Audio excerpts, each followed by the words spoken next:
A service of KIBMradio.com, the Internet's home for an all old-time radio.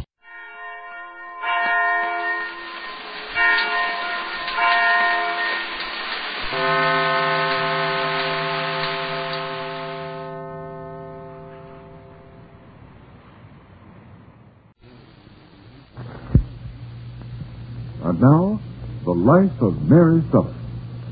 Max has decided to sell his interest in Sanders to Gerald Proust. He feels that with public sentiment against him, he might as well salvage what he can before he's forced out. The money he receives will pay for his sister Phyllis's operation. This is a very serious step, because it means he must take Mary and her 2 babies and leave the town of Sanders for good. Max didn't take Mary into his confidence when he made this decision. Now, as he is concluding his deal with Proust, Mary has accidentally learned that Jeffrey Barton, head of a large Chicago corporation, is seeking a site for his new factory. This is exactly the opportunity Max needs. If he could influence Barton to build in Sanders, his troubles would be over.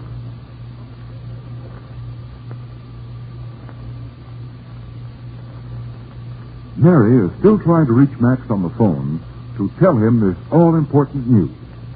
Proust, however, is too busy to bother answering his phone. Here they are, Max leaning forward on his chair as he prepares to sign the papers, Proust hovering over him, anxious for the important signature. The phone is still ringing.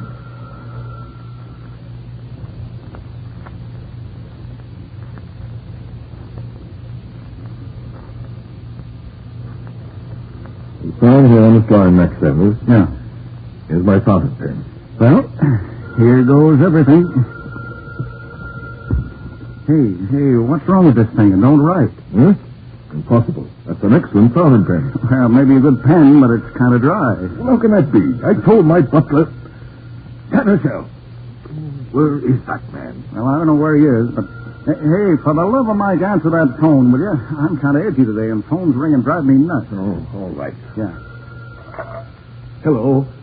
Who is this? Well, yes, Mr. Sanders. Mary. How'd she know I was here? He's very busy. I'll tell him to call you back later. Well, hey, wait a minute. Don't hang up. I'll talk to her. Oh, all right. Yes, here. Thanks. I'll have this pen filled. Yeah. Dragnet. Hello, Mary. Say, how'd you know where I was? Well, Mr. Proust phoned after you left. He said he was expecting you. Well, what do you want, Mary? Well, I can't tell you over the phone, dear. Can you come home right away?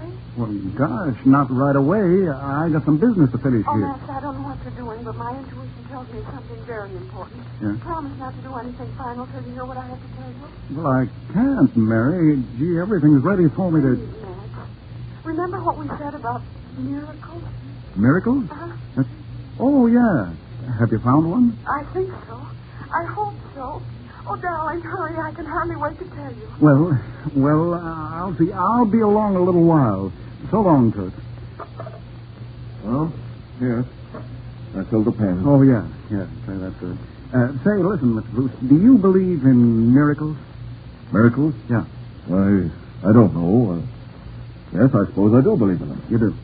For instance, it was a miracle that you finally decided you weren't the man to be at the head of a town like Sanders. Yeah, well, maybe it was a miracle when that pen ran dry. Miracle nothing. That was negligence. Stupid negligence. Haverstow will certainly hear about it. Oh, now, listen, don't be tough on the guy. That will be my affair. Now, if you're ready to sign... Well, I don't know if I ought to. What? Well, not today, anyhow. First that pen went dry, and then Mary called. You see, I got the heebie-jeebies. This is ridiculous. Why, everything is ready. I have the money right here. I know it sounds kind of wacky, but I play hunches, and this is one of them. Hunches? Yeah. Hunches may be all right at the gambling table, but they have no place in business. Well, Mary don't want me to do nothing until I see her. Oh, women are always trying to interfere. Well, Mary ain't like that. I'm the boss in my shack. Oh. I hope you're not inferring that I'm not. No. Keep your shirt on, pal. No, I didn't say a word. I guess we're both kind of jumpy, huh? Who wouldn't be with this on-again, off-again business? Yeah. Max Sanders, my patience has reached the breaking point. Are you or are you not going to sign this agreement? Well, I'm probably going to sign it all right, but not today. There's been too many funny amens. You don't mean omens, by any chance? Well, omens, amens, what's the difference? You see, it's getting me kind of leery. First of all, the fountain pen was dry just when I was going to put my John Hancock on the paper. That was Pettershell's fault. What I'll tell that man. For the life of me, I can't understand why Henrietta keeps him. Well, he looks classy in those fancy-colored breeches that she has him rigged out in. You think I pay a man because his pants look well on him? Well, you might get a butler whose pants sagged at the knees. It would certainly be preferable to one whose brain sagged. Oh, yeah. Oh, now, how in thunder did we get on this subject of pants anyhow? Well, you see, we were talking about the fountain pen, and... Oh, I know. Yeah, but listen, you can't skip over that call from Mary, you know. She had something on her mind. Rubbish. Huh? Women generally have. I've always thought it was a mistake on the Lord's part to give them minds in the first place. They're always using them. Well, I can't speak for your wife, pal, but as far as Mary's concerned, when she has an idea, it's usually a bullseye. So I'm going home and see what that miracle of hers really is before I do anything else.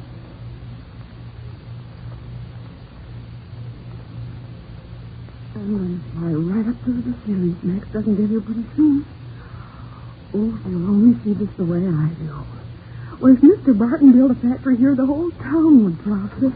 Hi there. Hey, is this Miracle Alley? Max!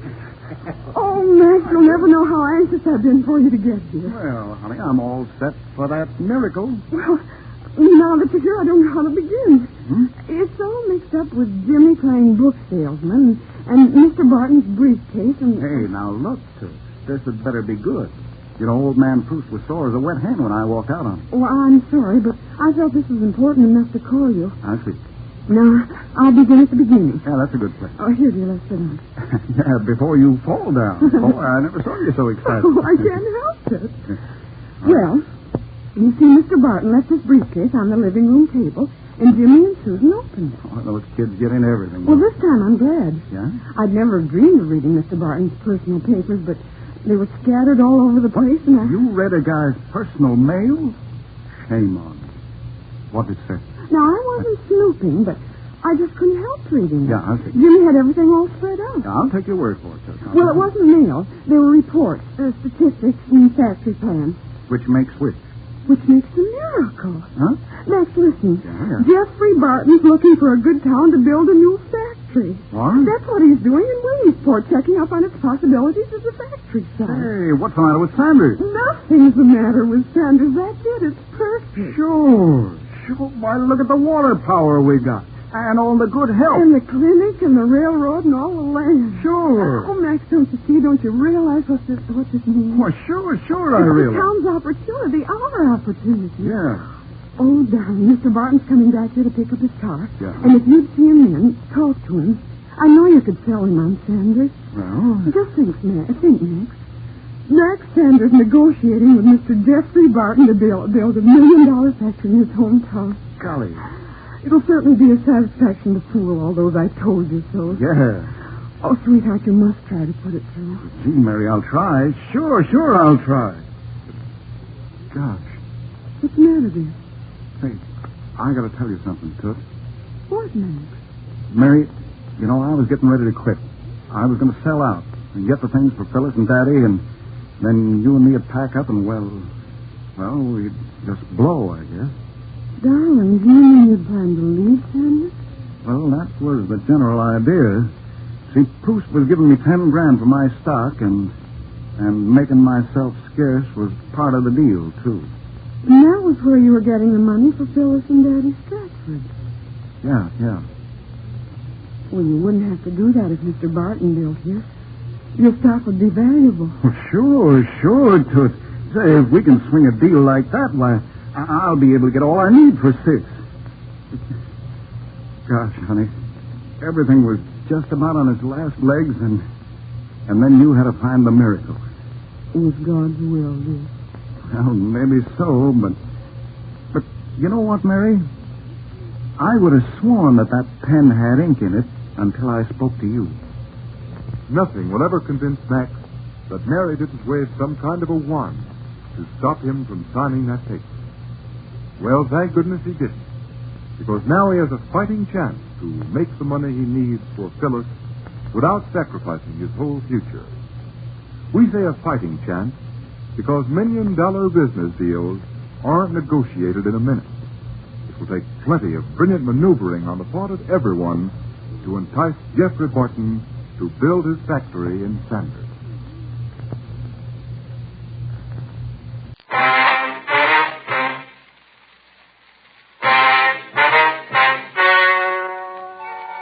Ladies and gentlemen, the story you're about to hear is true.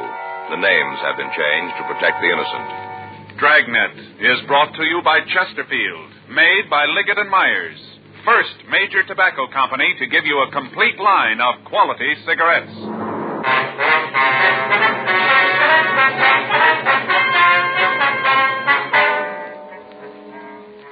You're a detective sergeant.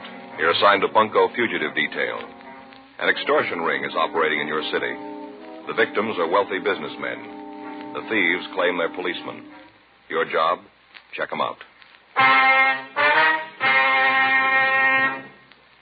Friends, this month's Chesterfield poster features the world's greatest golfer, Ben Hogan.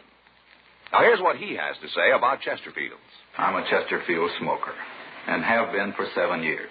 The reason's simple. Chesterfield is the best for me. They're milder, and they taste great. Try them yourself. Take Ben Hogan's advice. Try Chesterfield, the only cigarette ever to give you proof of low nicotine, highest quality, and a proven record with smokers.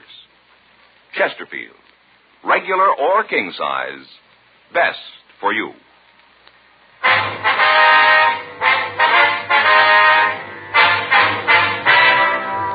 Dragnet, the documented drama of an actual crime. For the next 30 minutes, in cooperation with the Los Angeles Police Department, you will travel step by step on the side of the law through an actual case transcribed from official police files.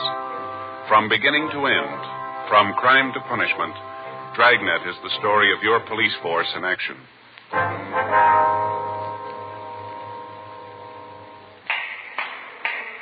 It was Tuesday, August 10th. It was warm in Los Angeles. We were working the day watch out of Bunko Fugitive Detail. My partner's Frank Smith. The boss is Captain Didion. My name's Friday. I'd spent the morning in court, and it was 11:45 a.m. when I got back to room 38, Bunko Division.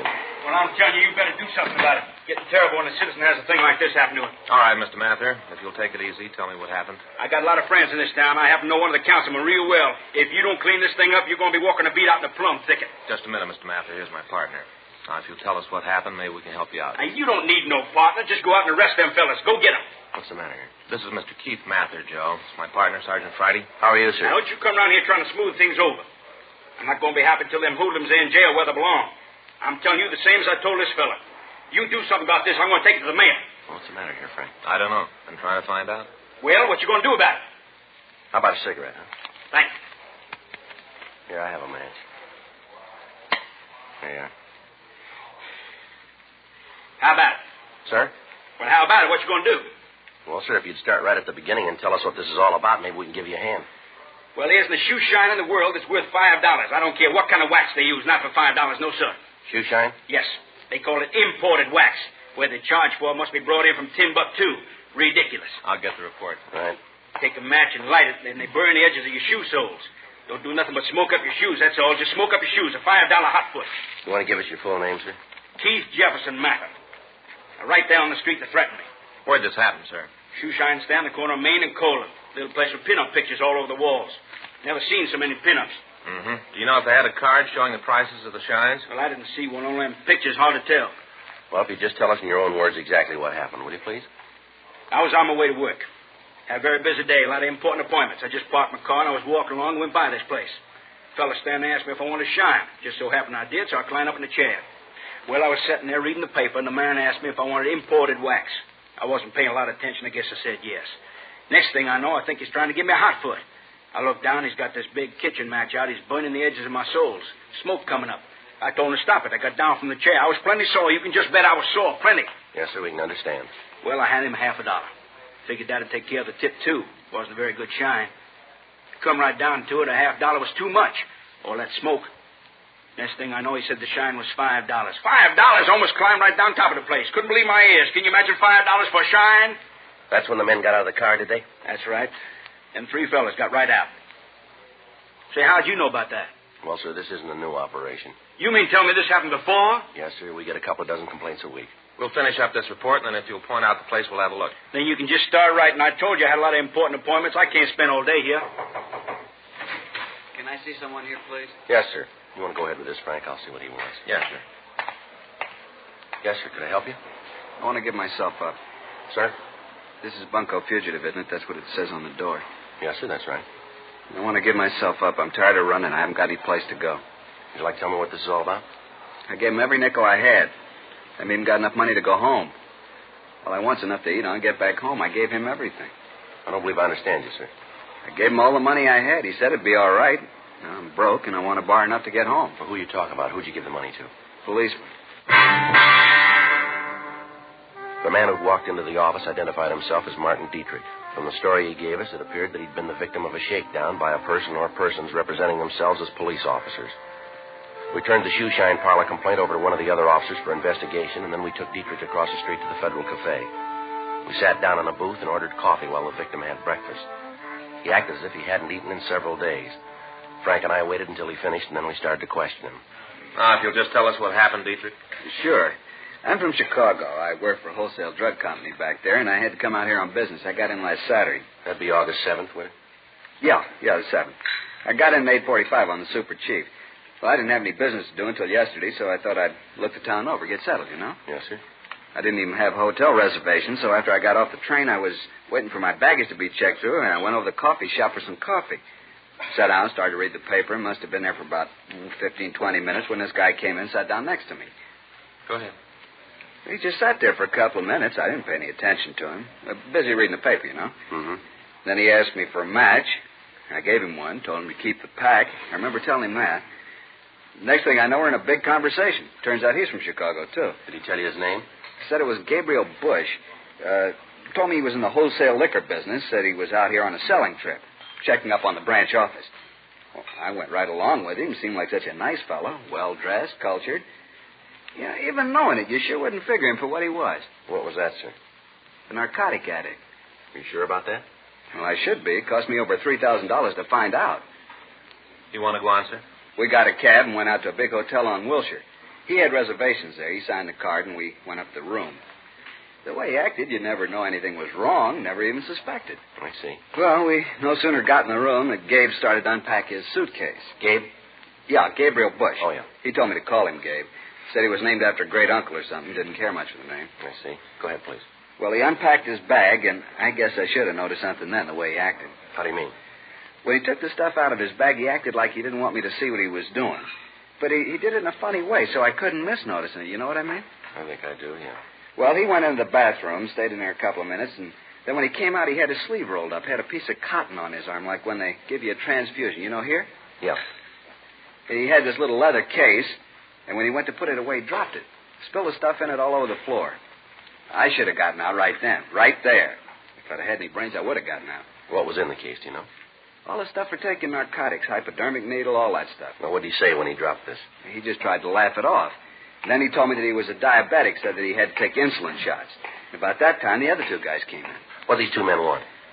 Said Gabe was a narcotic addict. Said they'd been after him for a long time and that they'd gotten word from the Chicago police that he was coming out here. Yeah?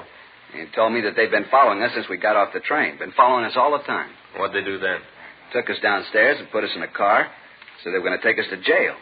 Tried to talk to him, tell him I didn't have any part in what Gabe was doing. I didn't even know about the narcotics. One of them said they knew that. That you weren't involved in it? Yeah. Then the other one opened up the glove compartment of the car and took out a microphone, called in here to police headquarters. Gave them Gabe's name and mine. Said they had us in custody and were bringing us in. And I kept asking the one guy in the back with me to let me go, let me get out of the car. What'd he say? Oh, he told me that they'd like to, but it was too late. That they'd already called in my name, said they couldn't do anything about it now. I told him how it would ruin me if the story got out. How could I explain it to my bosses? That's when they told me there was a way. Yeah. The one fellow said that if I could afford to take care of all the policemen who knew that I'd been picked up, maybe they could fix it. The other one, the one in the front seat, said that wasn't a good idea, that they should book me. Well, they got in a discussion about it. The one guy wanted to let me go. The other one said not to. Finally, the one with me, the one in the back seat, won out. I gave him all the money I had, $3,350. How much? $3,350. I see. Then they pulled the car over to the curb and told me to get out. The badge these two men showed you, did it look like this one? I think so. I was so worried I didn't get a real close look at it. I think it was the same. I see. Either one of them tell you their names? Not the one in the front seat. The one who wanted to let me go said his name was Lang. He said he was a sergeant. He tell you where he worked? Just narcotics, that's all he said.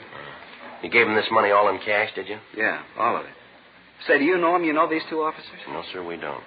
You said they were policemen. The badges, the police car, even the radio. Did you hear anyone talk back to him on that radio? I don't remember. I was so upset about what was happening, I didn't pay any attention to what was going on.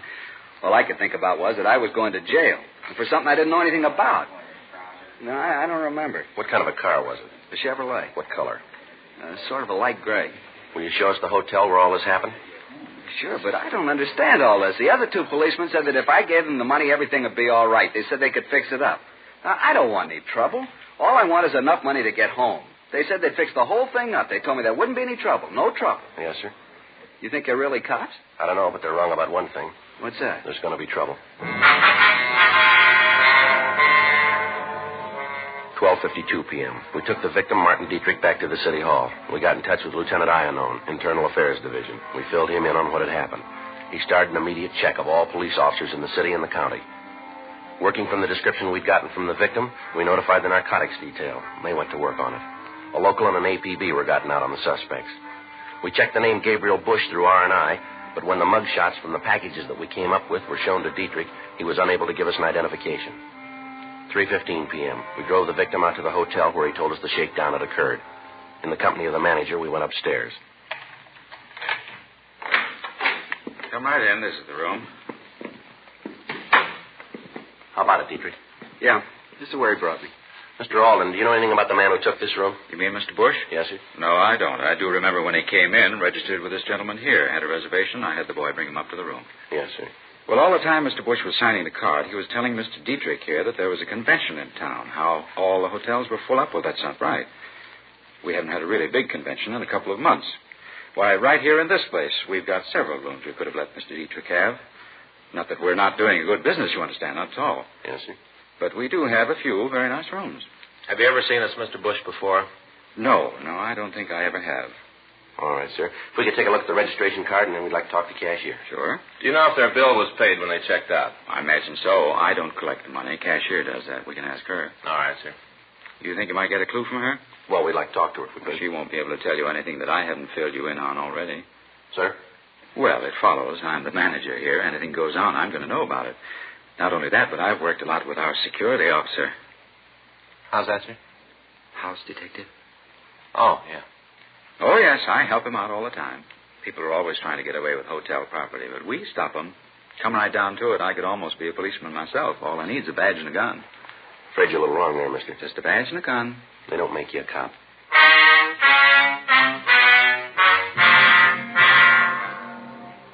4:38 p.m. We talked to the cashier at the hotel. She told us that the bill for the room had been paid by Gabriel Bush at 2:15 the afternoon of the shakedown, 3 hours after Martin Dietrich had turned over all his money to the thieves. She told us that the bill had been paid with cash and that she could give us no further information on the man. We obtained the registration card the suspect had signed when he checked into the hotel. In the usual processing of the card by hotel employees, it had been handled so much that lifting fingerprints from it was impossible. The card was turned over to Don Myers in handwriting to be checked. 5:20 p.m. The victim started to look through the photographs of police officers. Lieutenant Iannone's preliminary investigation had failed to turn up any police officers who matched the description of the shakedown men. A check with the officers from narcotics detail netted us nothing. They were still checking their sources of information to help us in coming up with a lead. 11:16 p.m. We took the victim out for dinner, and then we came back to the city hall and continued to go through the pictures. At 1:26 a.m., he finished the last book without finding the men who'd claimed that they were police officers. We checked out of the office, and Dietrich spent the night at Frank's house. The following morning, Wednesday, August 11th, 8:04 a.m., Frank and I met with Captain Didion in his office. Well, where are you on it? Not too far, Skipper. What have you got? Well, we checked the files. We're pretty sure that they aren't policemen. How about narcotics? They come up with anything? Not yet. They're still working on it. You need any extra men? No, not right now. We might later. I got Johnny DeBetta standing by. You can use anybody else you need, but clean this thing up. Where do you go from here? Well, we're getting descriptions out to all the hotels, warning them about the racket, asking them to call us if this Bush guy registers again. Doesn't seem like you'll use the same name again. No reason not to, Skipper. He doesn't know we're onto him. I suppose so. I got an idea last night. Might work. At least it'd be something to start on. All right. Well, it figures that the only men who'll go for this dodge have got responsible positions in their hometowns. If they didn't have, they wouldn't care about being brought down here along with Bush. Is that right? Yeah, that follows. They got to be from out of town so the con men can get rid of them fast. Yeah. This Dietrich, he was picked up in the Union Station, right? Yeah, that's right. And if you're going to pick your men up, that's the place to do it. Try to nail them while they're setting the mark. Yeah, it might work. Be better if one of us was the mark, though. That's what I had in mind. You got any good luggage, Joe? Expensive looking? Well, I got a set my mother gave me last Christmas. Looks pretty good to me. We'll try it then. Smith, you'll work with DeBetta. Keep a tail on Friday from the time he gets into Union Depot. Joe. Yeah. Here's a timetable. What? Tomorrow morning you start riding the train.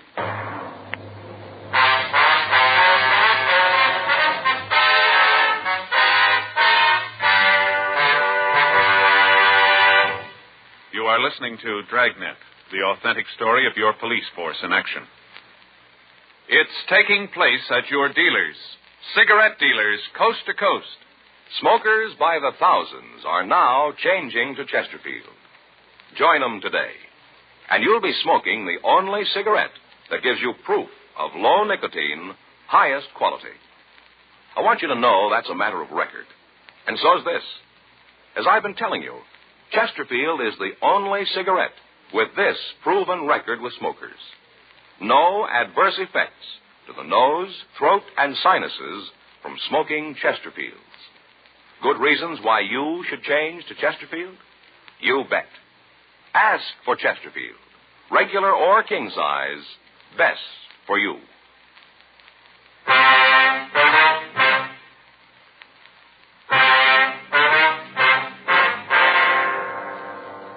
The following morning, Thursday, August 12th, I drove out to Pasadena. At 8:12 a.m., I caught the train on its last stop before it reached the Union Depot in Los Angeles. At 8:45 a.m., the train pulled into the station. I got off, walked up the ramp into the terminal. From there, I walked over to the coffee shop and waited for over an hour. From where I sat, I could see Frank and Sergeant John DeBetta further down the counter. At the end of the hour, no attempt had been made to approach me, and we called off the operation for the day. While I was in the coffee shop, I watched for anybody matching the description of the suspect, Bush, but if he was there, we didn't see him. The operation was staged again for the next 2 days without results. On Sunday, August 15th, I went through the same procedure. After the waitress brought my coffee, I waited. 9:02 a.m.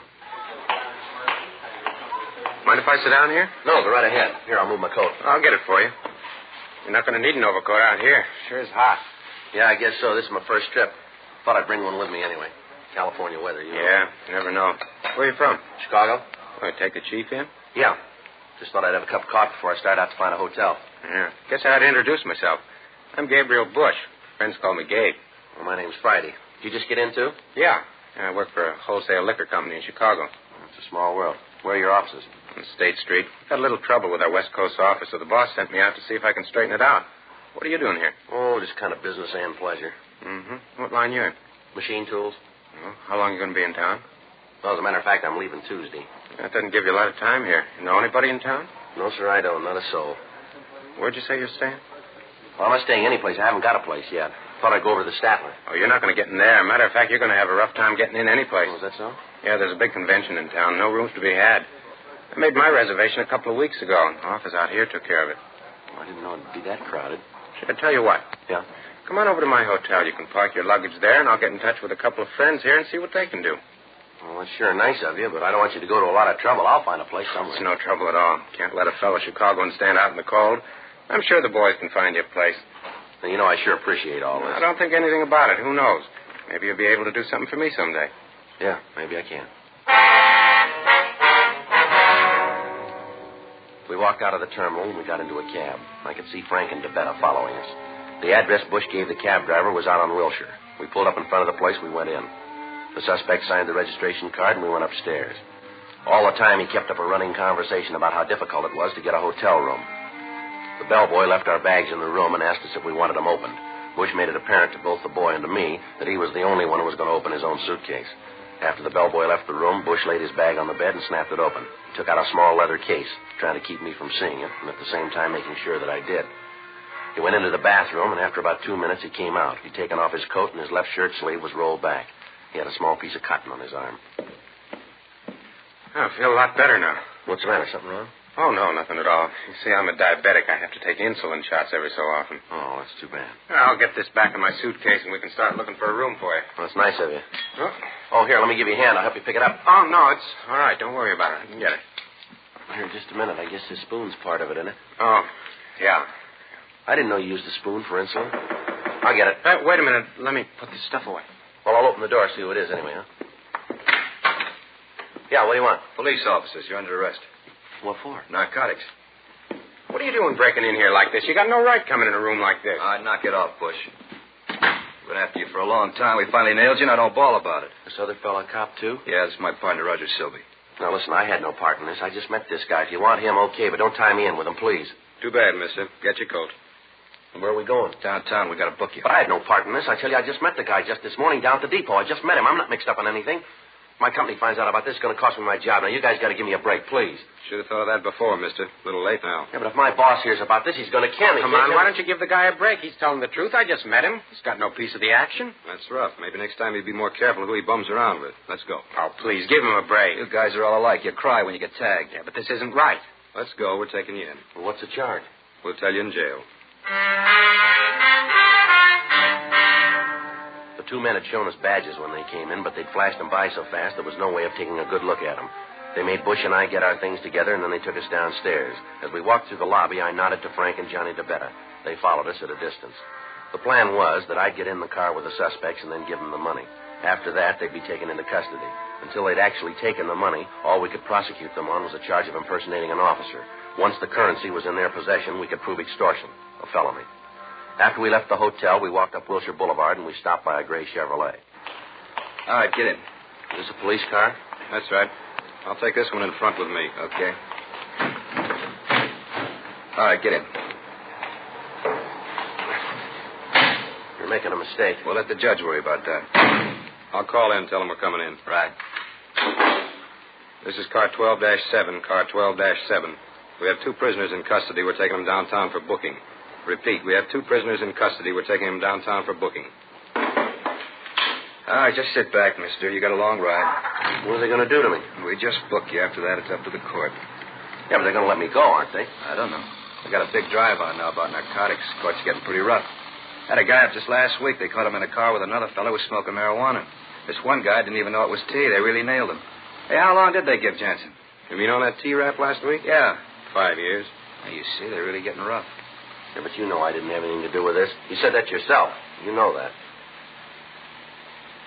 Listen, isn't there some way? There's got to be a way. I don't know. We don't like to see guys like you nailed, but the pressure's on us, too. We'd like to just let you out of the car, forget we ever saw you. We can't do it. Why not? Why can't you? Too many people know we picked you up. Well, who? Who knows it? Well, our office, for one. As soon as we spotted you and Bush at the hotel, we called them. Told them we were going to take you into custody. My partner just called in and told them we had you. People on the radio know it. Must be a couple of dozen. No, I'm sorry. There's nothing we can do. Sorry. It's a lousy deal. It's going to ruin me. You guys know that. I'll lose my job. I'll be through. I don't know. We'd like to help you out, but you can see there just isn't any way. But there's got to be. Shelby? Yeah? How about it? Can't we just let him out? You tell me how we're going to get away with it. How are we going to explain when he isn't there to be booked? Oh, look, he's a nice guy. I don't want to see him get into trouble for something he didn't do.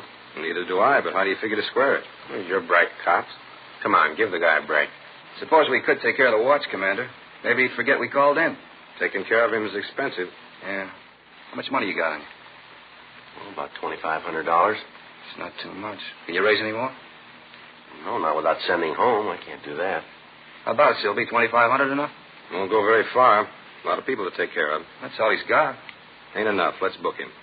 Oh, come on. We've been riding together a long time, Sylvie. This is the lousiest deal we've ever had to pull. If we take the $2,500 and explain it to the commander, it'll work. Come on, let's give the guy a chance. If it goes wrong, it's on your neck. All right. I'll take the beef. Okay, shove him out. We got to take Bush in, though. All right. Come on, give me the money. Sure.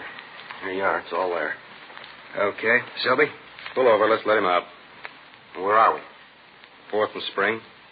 Would you mind dropping me off a couple of blocks up the street? This isn't a taxi service, mister. You're coming out of this smelling like a rose. Don't press your luck. No, just a couple of blocks up there near First. Why? What's over there? City Hall. You're under arrest.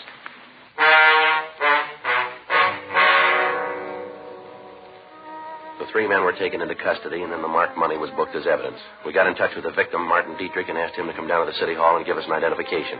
He looked at the suspects and then stated positively that they were the men who'd shaken him down. That's them. You'll sign a complaint? You bet I will. I want to see him get theirs. Oh, it's all a beef, little con game, that's all. So we took the mark. Shut up, Lang. They still got to prove it. That ain't going to be hard with the help your friend Gabe handed out to them. Imagine being so dumb you pick a cop as a mark. You know, both of you went along with it. Oh, you're dumb, Gabe. Face it. All right, let's go. Come on, mister. Don't give me no orders, cop. You got me in custody. That's enough. Now, don't order me around. I'll go when I'm ready. Come on, Lang. Hey, you know something, cop? I think I play the part better than you do. Now, I'm going to tell you something, mister. I want you to remember it. As a con man, you're a flop. You wouldn't know a mark if he came up and hit you right in the mouth. Besides being bad at that, you're a liar. The worst kind of liar. You go around telling people that you're a cop. You flash a tin badge and right off you're the law. You don't care what you do or who you hurt. I've been in this business a long time. I've seen a lot of 5'10s come across the desk here. Guys who take old women, cheap crumbs with a handkerchief switch in the smack game, but at least they don't try to hide behind a phony badge. We don't know how many people you pulled this cheap deal on, but we're going to find out. We'll get every name there is, and then we'll make you on all of them. I live in this town. I work here, and I like it. There are 4,500 men in the city who feel the same way, all cops. Men are trying to prove that the law is here to protect people, not to cut them down. They spend every day of the year making up a good score, and you come along and tilt it. Every one of those people you hit thinks he's been taken by a cop now. A cop whose hand was reaching for money that wasn't his. You keep wearing that grin, Lang. See if you can still make it when we turn the key on you. Now, let's go. You want to take him outside, Frank? I'll be right with you. Yeah, come on.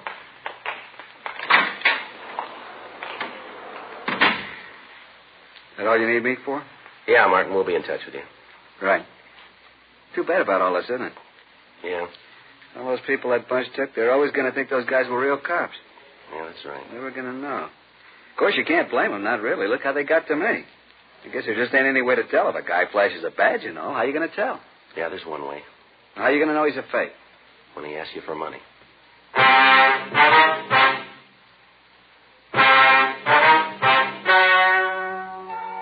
The story you have just heard is true. The names were changed to protect the innocent. On December 17th, trial was held in Department 92, Superior Court of the State of California, in and for the County of Los Angeles. In a moment, the results of that trial. Now, here is our star, Jack Webb. Thank you, George Fenneman. Friends, we'd like to express our appreciation to all of you who've made our Dragnet theme song so popular. Whenever or wherever you hear it, we hope it'll remind you to try our Chesterfields. To join the thousands who are changing to Chesterfields and getting the one cigarette that's low in nicotine, highest in quality. Chesterfield. Best for me, best for you.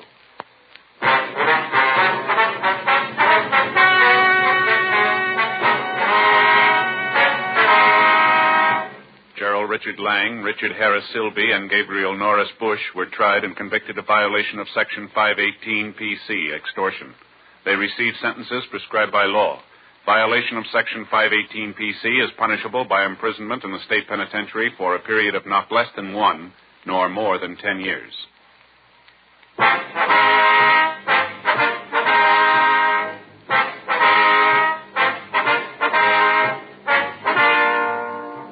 You have just heard Dragnet, a series of authentic cases from official files.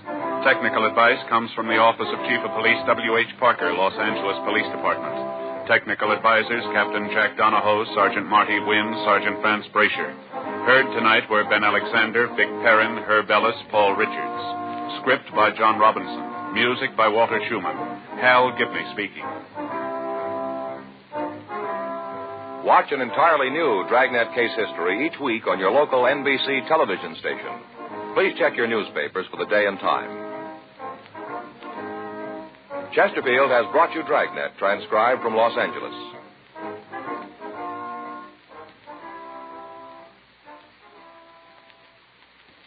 Have you tried new cork tip Fatima? It's the smooth smoke, with Fatima tips of perfect cork, king size for longer filtering, and Fatima quality for a much better flavor and aroma.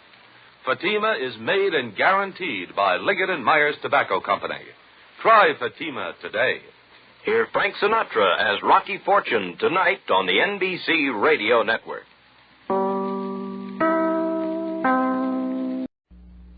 The American Broadcasting Company presents Pat Novak For Hire.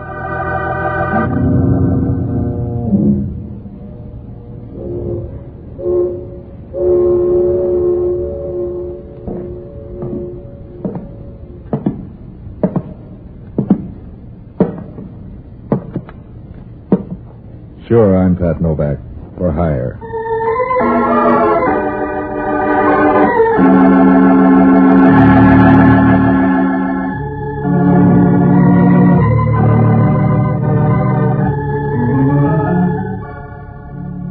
San Francisco waterfront, the only use they have for sentiment is to pick your pocket while you're saluting the flag.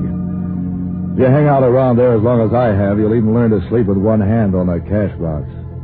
So I wasn't expecting any cascade of lilies when Joe Adams drove down to Pier 19. He'd phoned that he was in a hurry and would stop by and pick me up in his car. He'd said he had a quick job for me to do. That was about all I knew about him. I wasn't worried about that either. In my work, you get used to odd-shaped hires, including those from guys who looked like a bundle of twigs with shoes on and drove like they owned the keys to the city. Novak, this is a soft buck. All you got to do is watch the joint. If you keep driving through red lights like that, we'll both end up looking at the ceiling in the morgue. So I disagree with the traffic department. Look, the joint's in North Beach, Vallejo Street. Here's the number. I wrote it down. So you can read and write. What do you mean? What's the pitch? You afraid of mice? No, and there's no extra cards in this deck. Yeah? So far, it makes about as much sense as an 8-fingered glove. Look, I have to meet a guy in Los Angeles. I haven't much time to make my plane. I lost my keys, so I had to bust in the door to get into my place. It was too late to get a locksmith. So I want you to watch till I get back tomorrow. Is that hard? The way you're driving, breathing's hard. You scare easy. I scare plenty. I like to live. Give me a good reason. You wouldn't understand. You expect visitors tonight? Look, I've got some stuff that I'd like to see around when I get back. And stop trying to read between the lines in this deal. It's all in the black type. You can say that about a funeral speech. You still worried about the way I drive? No. Only why take a plane when this is faster? Okay, if you can stop shaking long enough to walk, you can start here. On the way back, I'll look for your brains. Grab a cab. I'll pick up the check for it. And don't knock. Go right in. I'll be seeing you. Probably in 4 pieces. And keep awake, will you?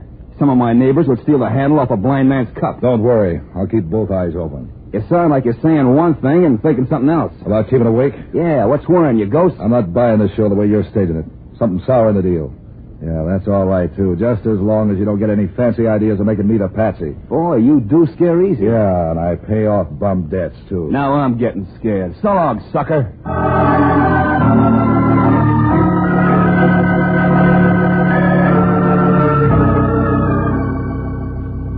Adams' joint turns out to be one of those walk-up flats. A nice wooden place that made you want to run for the firebox every time someone dropped a cigarette ash on the floor. The door was smashed around the lock all right, and the lights were out. When I found the switch and began to look around, it showed 4 rooms full of fancy furniture and decorations that made you wonder about Adams' private life. After I found out where the whiskey was located and pried 3 cushions loose from the easy chair, I looked around for something to do. There was a bookcase full of mystery stories and this and that. I passed the mysteries up without studying them. I knew that in every one of them the detective would come out on top. Yet I knew 4 private eyes who'd started out on just such trails and ended up in urns in Cypress Lawn. There was one book with a purple cover called Reckless Moonlight, with pictures. I was on page 30 with pictures when I was interrupted. They were too manly to make me glad. I jumped across the room and switched off the lights, and I stood just inside the door and waited. He didn't even knock. He came right in. From the back, he looked big enough to be a 10-ton trailer. He was fumbling in his pocket when I broke up the act. I chill up on the pocket pick, and this is a gun in your back. If you shoot, you'll hit a policeman's badge. Think that over. There's housebreaking a sideline with you, Hellman. I'd know that voice in a nightmare. And they blame gangsters for the crime wave. They don't know where to look. Just stand still, sweetheart, till I get my flash working. You want to borrow some burglar tools? I'll settle for some better manners, and right now. Where I come from, better manners started with knocking before you come cramming through a door. Where you came from, they didn't have doors. Just a damp rock. What's the idea of turning out the lights? How could I tell who was coming? You don't smell that bad. Will you tell me why you're here, or do I bounce it out of you? Don't worry. You can't parlay it into anything to tell a judge. A guy named Adams lives here. He had to get in a hurry, broke the lock, grabbed some things, and headed for the airport. He hired me to watch the place till he gets back tomorrow. He hired a bulldog to watch his steak? You don't like this story, huh? What do you want, mad musicians? You're mad enough without music. Tell me more. That's all there is till you started whipping into fancy trimmings. I can see that and raise it without even string. You couldn't raise a rumpus on New Year's Eve. No? And how about the murder of Thomas Van Dyke?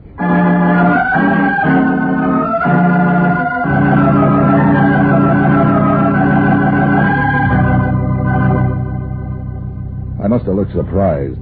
Hellman was pleased and mysterious. He kept prowling around the house, looking at books, up on shelves and behind the furniture like he expected to find Van Dyke's body there. In the meantime, he filled me in on the case. Van Dyke had been a heavy money operator in show business, sports promotions and such. He ran around with the mink and diamond crowd and did enough charity work on the side to build up a reputation for being a pillar of the community. Everyone was surprised when he turned up dead, including the police. Someone had shot him without leaving any signature on the job. The case had remained unsolved for almost a year. Of course, at the speed Hellman thought, he might have just found out about it. Now he was passing out hints the thing had grown hot again. I was checking through the evidence and file. I ran across something we'd missed. Yeah, grand piano? Some stuff in a diary. Have you been messing around in these books? Is that why you're here? To borrow a book? The diary didn't make any sense at the time of the death, but we turned up a vag the other day who worked with Van Dyke and some of his underground connections. And now Van Dyke's the king of the thieves. Something like that. I put together the stuff this vag told us with some of the things in the diary, and it began to look like pay dirt. There's a book missing. Yeah, the Rover Boys, it's over your head, Hellman. Death in Herald Square, it's called. And don't play that innocent routine too hard or you'll tire it out. You're making about as much sense as a pig in a candy store. The vag tied this address into one of the clues. How do you like them apples? I wouldn't buy them at 10 cents a crate. Look, Bright Eyes, I don't like waterfront punks sticking their guns in my back in the dark. I don't like you messing in this racket. Are you unhappy, nervous, run down? I want you to keep your nose out of this scamper, Novak. And if you think that's just a lot of breath, try me. Why should I leave this house just because you're having a nervous decline? Don't think I'm buying that routine about some guy hiring you to watch his clothes while they went flying. You got a lead in this murder, and you're trying to track it down. How much is the reward again? $10,000. Who said anything about a reward? Yeah, so that's why you're nervous. Keep out of this, Novak. I'm warning you. You're hot for the payoff. I should have known you wouldn't get up off your fat... I'm giving you one more chance to get out, Novak. I was hired to do a job, Hellman, remember? All right, wise guy. Come on. Open the closet. Your nose is itching. Open it yourself. Okay, Novak. See any men's clothes in there? Not in this year's style. Snap it up, Novak. Haven't you remembered by now that Joe Adams was the girl? All right, so the guy dealt me a joker. I don't mean I'm trying to crash your party. The dame Liz here is named Dodo Sandberg, and she ain't lonely. But you're going to be Novak, and soon. Dodo Sandberg. Maybe she'll come to see you in jail. You're not booking me, Hellman. I told you to stay out of this, Novak. You got nothing on me but a nervous twitch because you think I might beat you to that reward. I got nothing on you, except housebreaking. Come on down to the station. Deal me out. You want to argue? Hey, who turned out the lights? I'm getting to like that Adams or somebody. Stand where you are, Novak. Sorry, Hellman, I just remembered the date. With $10,000.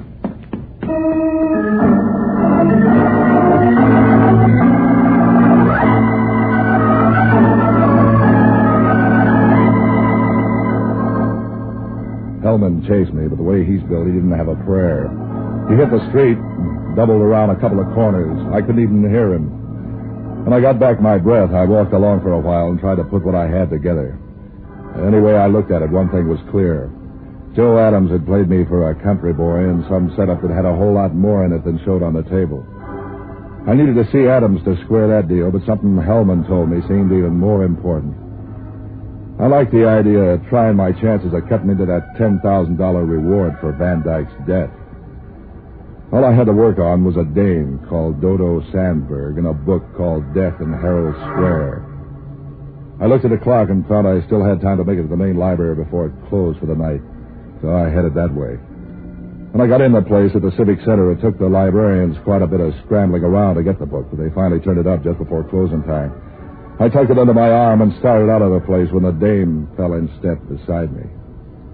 A nice set of curves tucked away in one of those new-style dresses with so many extra built-in bumps it looked like a sack of potatoes. Didn't I meet you in Scarsdale? The shy type. I used to be. I outgrew it. Keep right on growing somewhere else. Do you have to be that way? My hobby's books. I noticed. That's why I wanted to meet you. I like the books you choose. Before I pick that up, what's your name? Dodo Sandberg. Watch out for the stairs. So you're after the book, too? I didn't say that. I know. It's my fascinating personality. A very good friend of mine wrote that book. Does my reading it strain your eyes or something? It's very interesting. Now let's talk about you. You get around, don't you? What do you mean by that?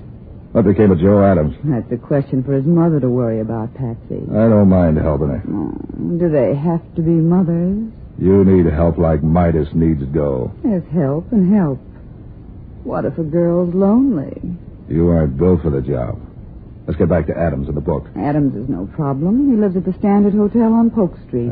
Careless, isn't he, to forget that? And how did you suddenly get a yen to read Death in Herald Square? A cop told me about it. Why? Because there's a better book on the same subject. It's called Death Waits Ahead. Am I supposed to turn that into some kind of warning? It could be. And here's a sample of what I mean.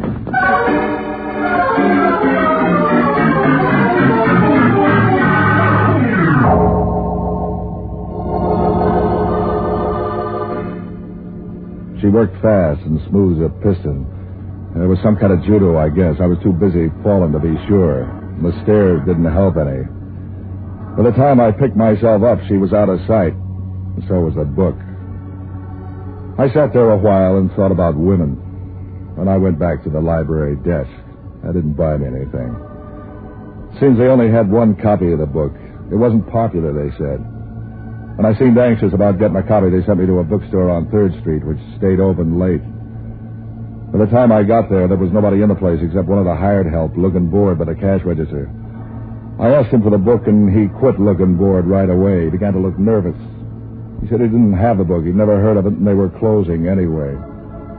Whatever the guy was, he didn't have a card in the Actors Union. I guess Crowley realized that as soon as I did.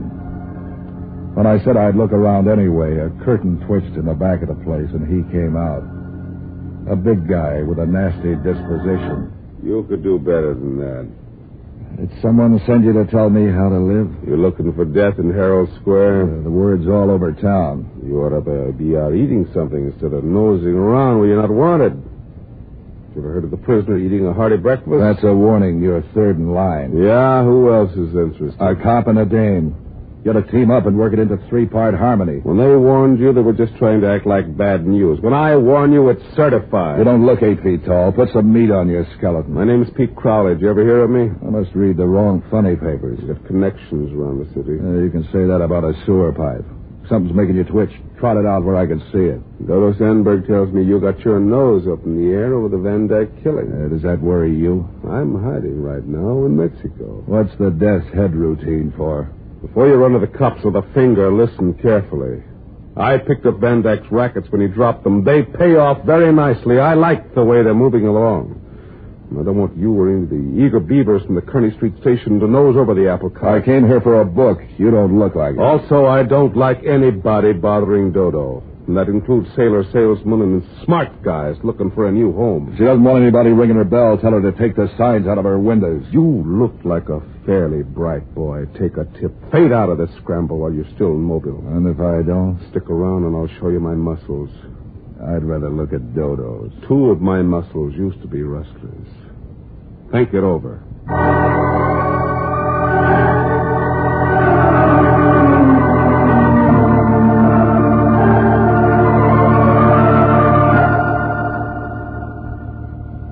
It began to look more and more like trouble, doubled in spades. I began to get the feeling if I planned to sit in the game anymore, it was time to start counting up the cards and seeing how the mirrors were placed. And the best guy for that sort of work was an old alcoholic friend of mine called Jocko Madigan. Jocko was a one-time doctor around town who gave up his practice when he learned that alcohol made him feel better even when he wasn't sick. Finding him was like taking a phone survey of the downtown bars. I pitched a strike at the 5th one I tried. At first, he didn't like the idea of moving, but when I told him I was phoning from a 3rd Street bar, he said he'd hop a cab. He came in while I was working on my second drink. Patsy, my boy, I'm glad to see you, both of you. Or is that only 2 heads? I could use 2. That's an involved way of saying you're in trouble. Goodbye. Listen, Jocko, I got my foot in the door of a deal that might pay off big. All you've got your foot in is a dirty shoe, Patsy, and with your usual luck, you'll probably end up with Hellman stepping on it. He stepped on it already. Oh, he did? Good. How is the old walrus anyway? That's what I've been trying to tell you. I bounced into him tonight, and he was hot on the trail of the men who knocked off Van Dyke a year ago. They're safe. Hellman couldn't put his finger on a fire eater in a darkened room. What do you know about a book called Death in Herald Square? What do you know about the home life of the Macrocephalus pinebombix? As I was saying before thirst choked me off, some people collect seashells, some raise dogs, some go after goldfish or matchbox covers or pretty women, but not Patsy Novak. Oh, no. Patsy's different. Patsy wants to collect murders. Did you ever hear of the book? What book? You're talking too fast. Death in Herald Square. Van Dyke's murder ties into it somehow. Talk sense, Patsy. Things are blurred enough without you jabbering nonsense. Nonsense? I'm not on the right trail. Why have I been warned off 3 times already, including a threat from Pete Crowley? Are you asking me? Look, Jocko, there's $10,000 reward for the murderer. Well, why didn't you tell me that 10 minutes ago and avoid all this verbiage? Well, if you'd get your nose out of that whiskey bottle, you... Skip the greetings, son. Let's get on to the money matters. What do you want me to do? It's an old book. You know where to find it. I tried the library, but a dame called Dodo grabbed the dice. I know just how to get it. A friend of mine in the Panhandle has a small bookstore and home distillery. Listen, there's a Joe Adams fits in there somewhere. See what you can get on him, will you? Do go on. You fascinate me. Well, 2 other people were nervous about me since the thing broke. One is Crowley and the other is Dodo Sandberg. It seems to be tied to Crowley somehow. Can you get a check on him for me? For $10,000, I can get a count on the fillings in their teeth. Is this Dodo Sandberg pretty? Why? I want to know where you'll be in case I have to phone. So long, lover.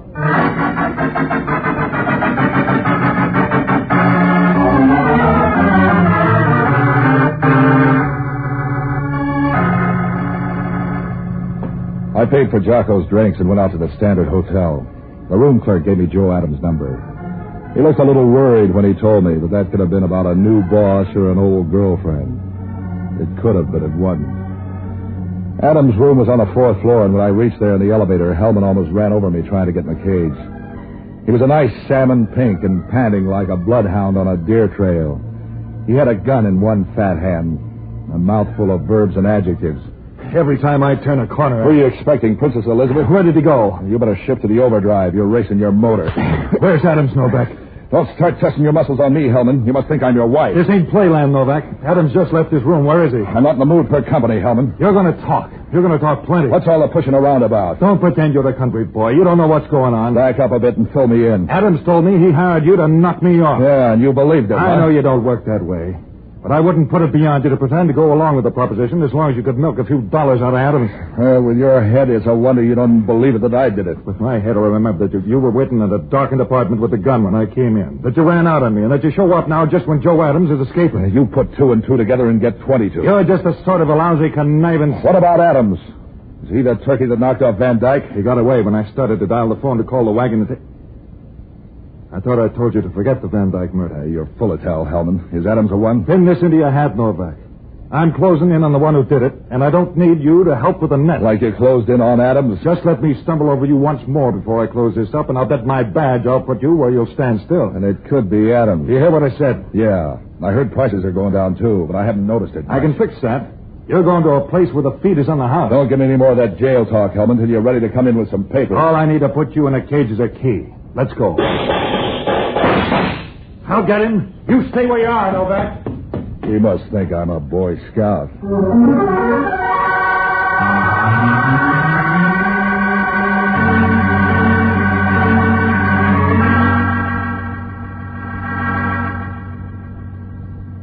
That was screwy. That was twice Hellman had tried to jail me, and twice someone had fixed a breakaway. Any way you looked at that, it still meant somebody wanted me in circulation for some reason. Unless you believed in good fairies, a reason wouldn't be nice. If I guessed hard, I could make it relate somehow to the Van Dyke killing. But all I had for a trail on that was 3 people being nervous in a hard-to-get mystery book. And from the way Adams saved me from Hellman, he looked like a good man to know more about, and fast. I knew that after the gun work in the hotel, I'd have to find him somewhere else. The only other lead I had on him was through Dodo. I headed back to her place on Vallejo Street. When she opened the door, she looked like something to fit in a fireplace ad. She was wearing a negligee thin enough to roll up and stuff in a pipe. You bounced back fast. You grow on me. What do you want? Van Dyke's murderer. Who's Van Dyke? You're a stranger in town. You never heard of him. Come on in. I'm having coffee. Think you can risk drinking some with arsenic and all? I got a strong stomach.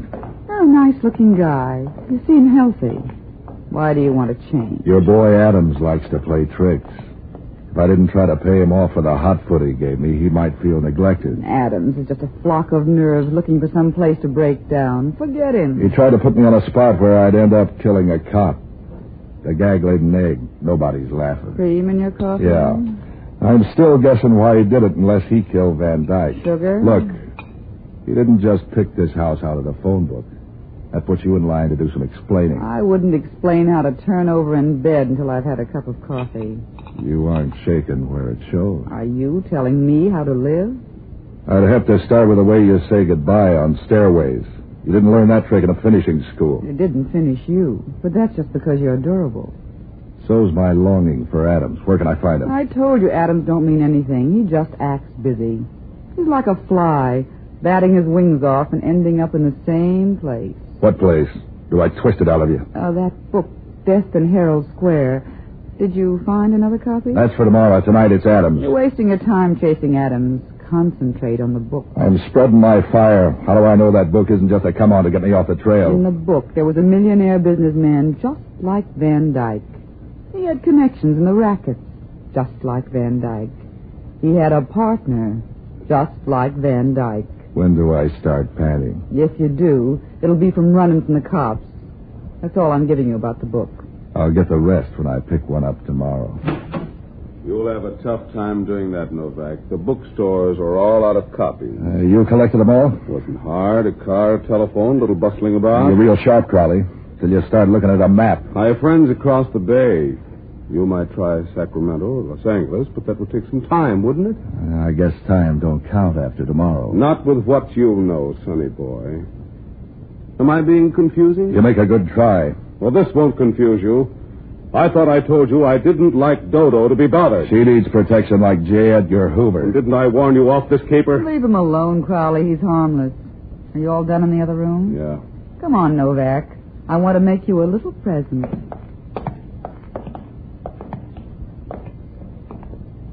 There are the books you've been looking for, with only a few pages missing. Yeah, Novak, you can have them. All 50 of them. They're a little scarred, baby, but they'd still make a nice gift. Send them to your friends for Christmas. If any of them can read. You sound like you're ringing down a curtain. That's right. After tonight, you just keep right on guessing. About who killed Van Dyke? No, baby. About how you're going to prove anything. Mind if we sort of run along now? As soon as the lady gets dressed?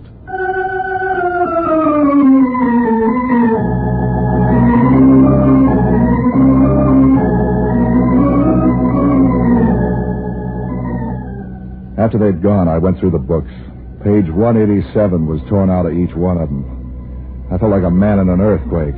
Something told me to run, but I didn't know where to go. Trying to make sense out of what I knew was like trying to put together a drop cake. I wandered around the place till I found a drink. I was just lifting the glass when the telephone rang. Yeah? Who's ahead, you or the moral squad? Everybody's out in front of me, including Dodo and Crowley. Adams is out of sight. You aren't alone. Dodo and Crowley just went out the door. I said goodbye to them and $10,000. Was Crowley that big, or was it the girl? Crowley isn't worried. Neither is Dodo. That leaves Adams. Oh, I ran down that book of yours. Crowley said he bought every copy in town. Every copy in the bookstores. My friend remembered where he'd sold one. My friend with the still. We borrowed it. Oh, by the way, Van Dyke wrote the book. Yeah? What's on page 187? Let's see now. Yes, a description of Van Dyke's double life. On page 187 is a description of the front man, the gangster. Bad writing job. No wonder it didn't sell. Who does it fit? It doesn't fit anyone, Patsy. He only said that the person had a star tattooed on his chest. It's a horse. Now all you've got to do is to get them in a game of strip poker. Get them. They're all gone. It's still a good idea, especially if Dodo sat in. So long, lover.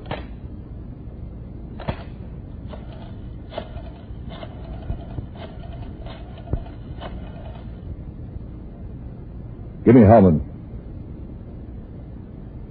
Inspector Hellman speaking.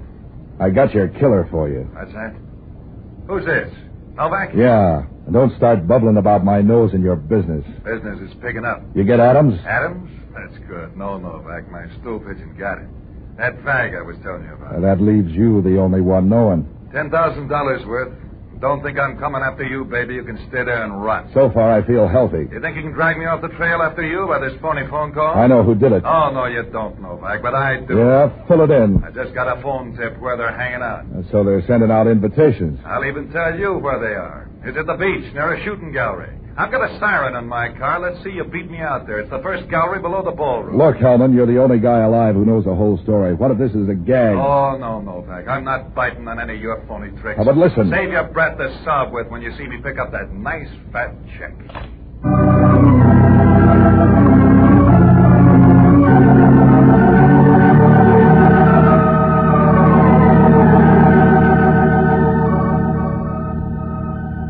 I thought a while, and suddenly the thing fell together like a winning poker hand. As soon as I saw it, I started running for my car.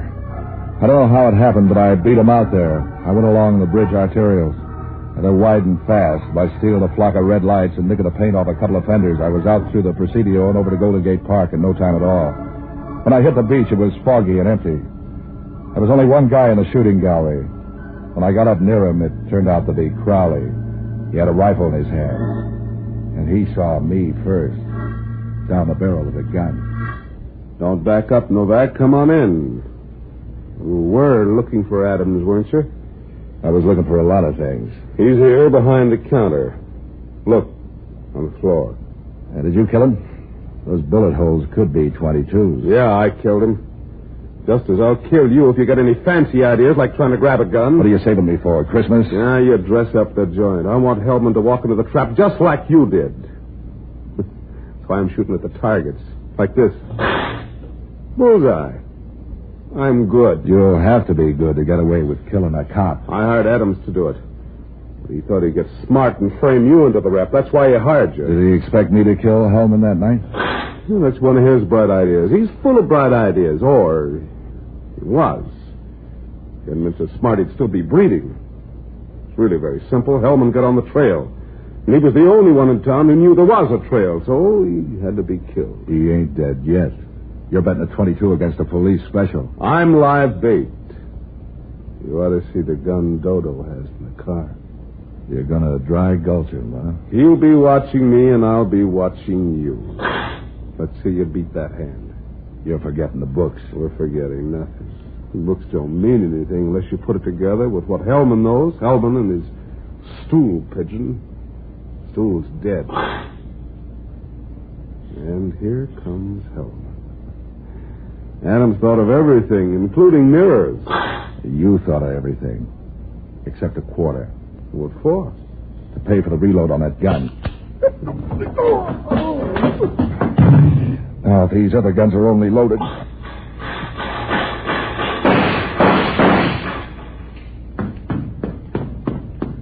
Hi, you win a cigar, Hellman. You got her. She'd have had me if you didn't spray the windshield. What was the deal? While you were creeping up on Crowley, Dodo was going to pat you on the back. Crowley? Where's Adams? He quit the game. Crowley helped him. Come on. Crowley's coming through. Don't worry. He won't like these odds. What odds? 38 to 22.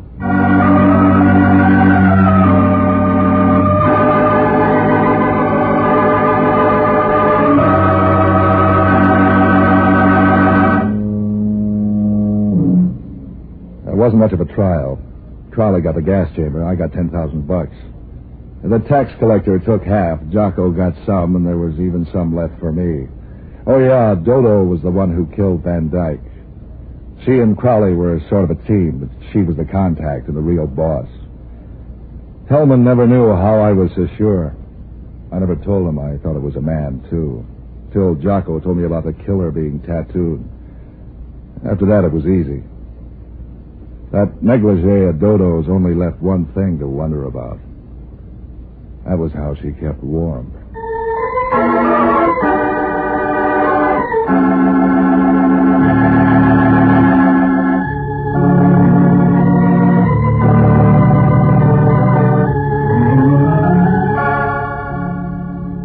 And now, an important announcement for your listening pleasure. Next week, Pat Novak For Hire and all your KGO programs will come to you by the new power of 50,000 watts. Here's what that means for this program, for instance. Pat Novak will reach 1 million new listeners all the way from the state of Washington to the Mexican border. The new power and the new transmitter, the finest science can build or money can buy, will make KGO the most powerful station on the West Coast.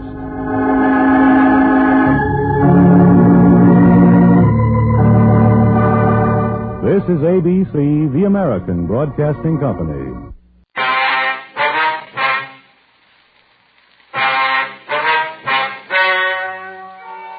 Ladies and gentlemen, the story you are about to hear is true.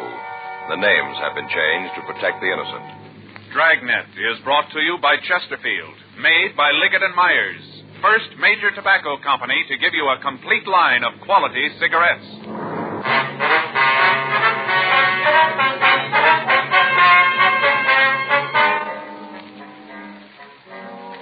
You're a detective sergeant. You're assigned to homicide detail. You get a call that a woman has been badly beaten. The circumstances indicate foul play. Your job? Check it out. The nation's top golfers and sports writers have named Ben Hogan Professional Golfer of the Year. Ben, of course, smokes Chesterfields.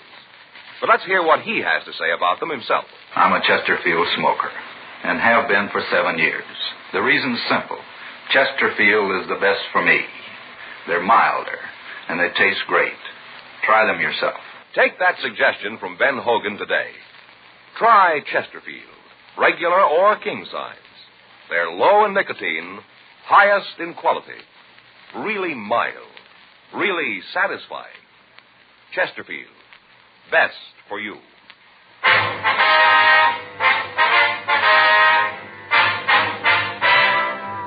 Dragnet, the documented drama of an actual crime.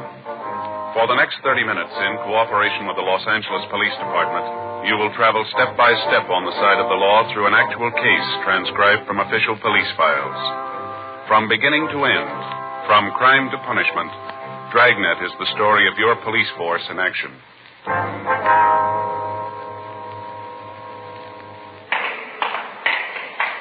It was Tuesday, November 17th. It was raining in Los Angeles. We were working the night watch out of homicide detail. My partner's Frank Smith. The boss is Captain Warman. My name's Friday.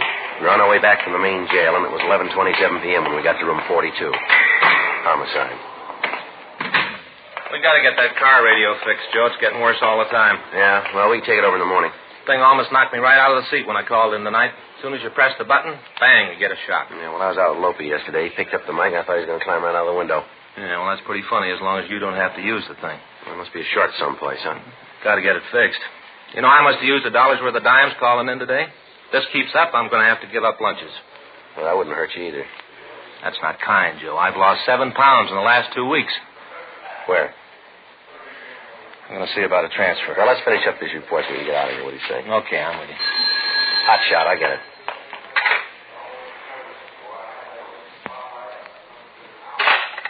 There's a robbery call, bar out in Olympic. Oh, thought for a minute we were going to have to go out. All I want to do is get home and get some dry socks on. My feet are killing me. Yeah, well, I got an idea. If you'll stop talking and pick up a pencil, we can quit on time for a change. Another hot shot. I'll get it.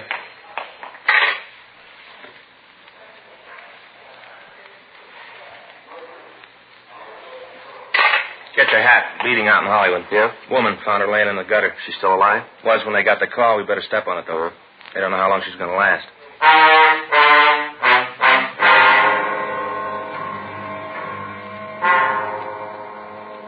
When we got to the address we'd been given by the complaint board, 2 radio cars from Hollywood Division were already there. An ambulance had arrived, and the crew was doing what they could for the victim. She was still alive, but the attendant said that she appeared to have a skull fracture in addition to possible internal injuries. From one of the officers who answered the call, we found that the victim had been sprawled across the sidewalk, her head in the gutter. Due to the heavy rain, a stream of water was running down and into a storm drain. The fact that the drain was above the victim's head appeared to be the only thing that saved her from drowning. The crime lab had been called, and the men from Hollywood Division were doing what they could to keep the crowd back in order to preserve any physical evidence that might have been left. The victim appeared to be a woman in her early 40s. The clothes she wore looked expensive, but they were badly torn. Her face was cut, and the men in the ambulance crew removed her immediately to Hollywood Emergency Hospital for treatment. An officer was assigned to her in the event she regained consciousness. When she was found, her left shoe was missing, and there was no sign of any purse or wallet. None of the people who'd gathered in the crowd could give us an identification of her. The homes in the vicinity were large, and the area was sparsely populated. The nearest house to the place where the victim was found was at least 300 feet down the street. We talked to the people in the crowd and found that the man who'd made the original call was still supposed to be there. We checked with the officers in the radio unit, but they said they hadn't seen him. From them, however, we found that the call had been from the home of a Mr. and Mrs. Roger Heflin. We contacted them, and they came back to the scene and pointed out the man. Frank and I took him over to our car for questioning. All right, Johnson, you want to tell us what happened? I don't know. You called the police, didn't you? Yeah, I called them. You found her? Yes, sir. She was lying in the street like that. I got scared and I called the police. I thought maybe she was dead. What were you doing up here this time of night? Just walking around. You live up here, do you? No. Where do you live? Got a room down at Fountain. Let me see your identification, will you, please? Oh, yeah. Here's my wallet. Any money in it? No. All right, let me have it. Yeah, here you are. This your true name? Cecil August Johnson? Yeah. Who's Mary Johnson? Hmm? I say, who's Mary Johnson? Who's she? My sister. Is her address here on the card? Yeah.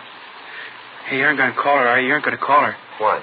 Well, she'd be pretty sure about it if you did. She don't like it for me to get mixed up with cops. She don't like it at all. You ever been in an institution? Hmm? State institution. You ever been in one? Yeah. I was in Camarillo once. How long ago did you get out? Oh, long time ago. 3 days. Long time ago. I haven't been there for a long time. What were you there for? Molesting people. Who? I was in Camarillo. Why'd they send you there, fella? To get well. From what? Just well. Yeah, we know. What'd they want you to get well from? I was never in Camarillo. You haven't been drinking tonight, have you? Hmm? I said you've been drinking. Yeah, a little bit. Where? Bar down Highway Boulevard. When they sent you to the hospital, what was the reason? I never been to hospital. You told us that you'd been in Camarillo. Well, that was to get well. Now, look, fella, we asked you before. What for? They thought I was molesting people. Were you? No, I didn't hurt anybody. Did they say you did? Yeah. Who? The lady, they said I hit her. Did you hit her? Huh? I said, did you hit the woman? No, I never hurt anybody. You know who the woman is that you found? You're going to call my sister, are you? Do you know who the woman is? What woman? Now, look, fella, pay attention. The one you found tonight. Yeah, I've known her for a long time. What's her name? Grace. You know her last name? Hmm? Do you know her last name? No. You know, I never really been in Camarillo. I just told you that. That's so? Why?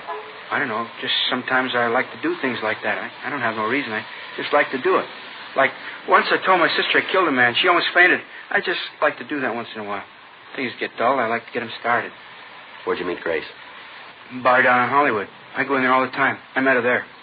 Did you meet her there tonight? Yeah, she was there. Said she had a fight with her old man. Said they had a real beef. She told me he hit her. Belted her right in the mouth. What do you think of a guy do a thing like that to a woman? Any man do a thing like that, he's no good. No good at all. They said I did it, too. Told my sister I hit a woman. Who said that? Other cops when they arrested me. When was this? When I was at Camarillo to get well. You under a doctor's care now? No, I got real well at Camarillo, real well. They let me go. You just got through telling us that you'd never been there. I'm a liar. You can't believe anything I say. I'm a real liar. My sister's all the time saying that about me. She says I'm a liar. That's one of the reasons she used to get sore at me. I'm such a liar. I was never there. You know where this Grace lived? No, I think it was up on Ledgewood Drive. I think that's where it was, on Ledgewood Drive. You know where the house is? Mm-mm. I never saw it. I was going to go up there one day and punch your old man in the nose, because he hit Grace. I was plenty sore about it. He gave her a black eye. I was plenty sore. But I didn't. You know why? You tell us. Because I thought my sister'd get mad at me. She always gets mad when I get in fights. And when I lie. She'd get real sore. Got no sense of humor. Yeah. There's a guy at the hospital who had a real sense of humor. He was funny. He had a piece of inner tube and he wore it like a hat. Floppy, He had a real great sense of humor. But my sister, she don't like anybody to laugh. How many times you been arrested, fella? Maybe a couple. Here in Los Angeles? Yeah, all the time in L.A. Cops here don't like me. They got no sense of humor. None. Never saw such dull cops. All right, Johnson, you wait here. We got a few things to check out, and then we want to take you downtown. You aren't going to arrest me, are you? We'll see. Well, I hope not. My sister, she'd be real sore. Johnson? Tell me something. Did you hit her? You mean, did I hit Grace? Is that what you mean? That's what I mean. No. I met her tonight, and she asked me to take a walk with her. To take a walk, that's all. Then all of a sudden, she was lying on the ground. I was pretty drunk. I didn't know what happened. Just all of a sudden, she was there, and I got scared, and I called the cops. But I didn't hit her. I wouldn't do a thing like that to Grace, not me. You believe that, don't you? Well, don't you? You got to buy it. You got it, because it's the truth. All right. Sure, it's the truth. Every word. Well, you said it yourself, didn't you? You're an awful liar. 12:52 a.m. While one of the officers from a radio unit stood by with Cecil Johnson, we talked with Lieutenant Lee Jones from the crime lab. He told us that what footprints they'd found in the immediate vicinity of the victim had been destroyed by the rain. He told us that his crew was unable to find any useful physical evidence. The area was searched, but we failed to find either the missing left shoe or the woman's purse, if she'd carried one. We put in a call to the Hollywood Receiving Hospital. Dr. Elwyn Terrell told us that the victim was suffering from a fracture of the skull and apparently several broken ribs. He told us that the woman was in a deep coma and she couldn't be questioned at that time. We asked him to contact us through the business office in the event that she regained consciousness. We questioned the people in the neighborhood, but they were of no aid. None of them recalled hearing any automobiles on the streets, and none of them could testify as to the people loitering in the area. 1:10 a.m. We took Cecil Johnson and had him detained at the city jail pending further investigation. A check of his record showed that he'd been sent to Camarillo twice on charges of molesting and violation of Section 245 PC. He'd been released into the custody of his sister 3 weeks previously. Before he was placed in a cell, we got the name and address of the bar where he said he'd met the woman he called Grace. 1:40 a.m. Frank and I drove out to the place. It was located on Hollywood Boulevard near Las Palmas Avenue. There was only one other customer in the place when we went in.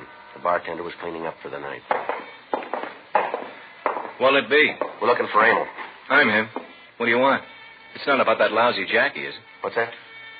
You're cops, aren't you? Isn't this about Jackie? We're police officers, yeah. You gotta understand, I thought he was an actor. You know, I thought he was just hanging around the place to take work calls. That's what he told me. I didn't have no way of knowing different. It's the truth. We don't know anything about Jackie. We'd like to ask you some questions about a man named Cecil Johnson. That crackpot? You know, I thought you were after me because of Jackie. Oh, there it goes again. Excuse me. Yeah. Hello? Yeah, it is. No, he ain't here anymore. What? I don't care how the horse did. Jackie ain't here. Now, don't call me no more. You see, this guy Jackie's a book. All the time he's using my phone, and I don't know it. Yesterday, a couple of cops come in and put the arm on him. All day, the phone's been ringing. Yeah. From what they say, he's lucky he got arrested. He must have lost his shirt yesterday. Horse came in, they paid 20 to 1. Boy, he really must have had it. I see. Now, what do you know about this Cecil Johnson? A creep. A real creep. Did you see him tonight? Yeah, he was in. About what time? Let's see, it was just before the fight on TV. That'll make it about 6:45. Yeah, about then, about 6:45. He come in alone? Oh, yeah, always does. He don't have no friends. What time did he leave, do you remember? Well, we stayed around and watched the fight. Got into an argument with a guy. Then he left about, let's see. I guess it must have been about 9:30, 9:45. You know a woman named Grace? We understand she's in here quite a bit. Grace, huh? Well, we got a couple of Graces come in here. What's yours look like? About 42, dark hair, wearing a tweed coat. Excuse me a minute, huh? Yeah. Hello? Yeah, it is. No, he's not here. He won't be back, so stop calling. I don't care if it did pay that. Look, Bud, I got no part in the action. Now, forget the number, huh? Jackie's gone. He's in the can. Yeah, he's pinched. Now, lay off, huh? Now, let's see. Dark hair, tweed coat. Oh, yeah, that'll be Grace Dillon. Dillon? Yeah, she's pretty much of a regular. D-I-L-L-O-N. Yeah, I guess so. D-I-L-L-O-N. I guess that's the way to spell it. Well, what's all the questions? Something wrong? What time was she in here tonight? Who says she was? Well, that's what we understand. Oh. Oh, yeah, well, there's nothing wrong around here. No reason not to cooperate. She was here, come in about 8. What time did she leave? Well, I guess it was 9:30, 9:45. She leave alone? I gotta think about that. All right. Lots of people in here with the fights, you know. Let me think. I'm gonna tear that thing right out of the wall. He ain't here. He's been pinched. I don't know when he'll be back, and I don't care. You know, come to think about it, I think she left with that Cecil. Johnson? Yeah. Did either one of them have much to drink, do you know? Well, Cecil had a couple of beers. That's all he needs. Don't take much with him. How about the Dillon woman? She was feeling no pain when she got here. Really carrying a load. I finally told her to take a walk, told her I couldn't serve her no more. That's when she left. Her and Cecil were sitting right there next to each other. When I told her I wouldn't pour no more for her, she got hacked, and her and Cecil left. You know where she lives? Not right off. I can look it up. We keep a list of people who come in here. Send them announcements about things, like when we get a new piano player, things like that. I see. I can look it up for you. Just take a minute. Fine, thanks. Let's see, A, B, C. Oh, here it is. Darby, Dexter, Dibbs. I wished he'd come in and pick up the tab we can. Oh, let's see. Yeah, here it is. 2917 Ledgewood Drive. 2917. Thank you. You can take the card if you want. Don't make any difference to me if she never comes back. The way she carried on tonight. People just don't understand. What's that? You can just serve them so much. After that, you're pouring 100-proof trouble. You got to shut them off sometime. Uh-huh. She ever come in here with her husband? Dillon? Yeah. A couple of times. Quite a while ago, though. They came in late one night. Sat back there in the booth. Had a couple of quick belts. He drinks Irish whiskey. Likes it neat. They had a big beef. I finally had to go back and ask him to go out. He's a real bum. He's mean. Mm-hmm. Yeah. The kind of guy where to know him is to hate him. You know the kind? Yeah. He ain't here. I don't care how much you lost. He's in the can and What? Oh, yeah, honey. Well, I didn't know it was you. Uh-huh. Yeah, I'll be home early as soon as I close up. Right. Yeah, well, I do, too. What? All right, honey. I love you. I do, too, mean it. Look, honey, there's a couple of men here I got to talk to, huh? Well, yeah, as soon as I close up, yeah. Goodbye, honey. What? Oh, yeah, all right. There, bye. It's the wife. We've just been married a couple of weeks. She's kind of, you know. Yeah. Did Dillon ever hit his wife, would you know? Yeah, he did. She came in here one night with a mouse that had no end. Said her old man gave it to her. Say, what's all this about anyway? There's something wrong with Grace? Something happened to her? Well, we don't know yet. Well, let me give you this for free. If there's anything happened to her, 6'2" and even was her old man. He's a real bum. He's mean. Anything wrong, and it's him that caused it. You better talk to him. You'll find out. All right, sir. Thank you very much. Yes, sir, we will. Thanks. No, not at all. Glad to help out. All right. Good night. Say, you guys going downtown? Yeah, that's right. To the jail? Yeah. Well, if you see Jackie, will you give him a message for me? All right. What's that? Tell him if he gets out, I don't want him back here no more. Okay. Guy ties up my phone.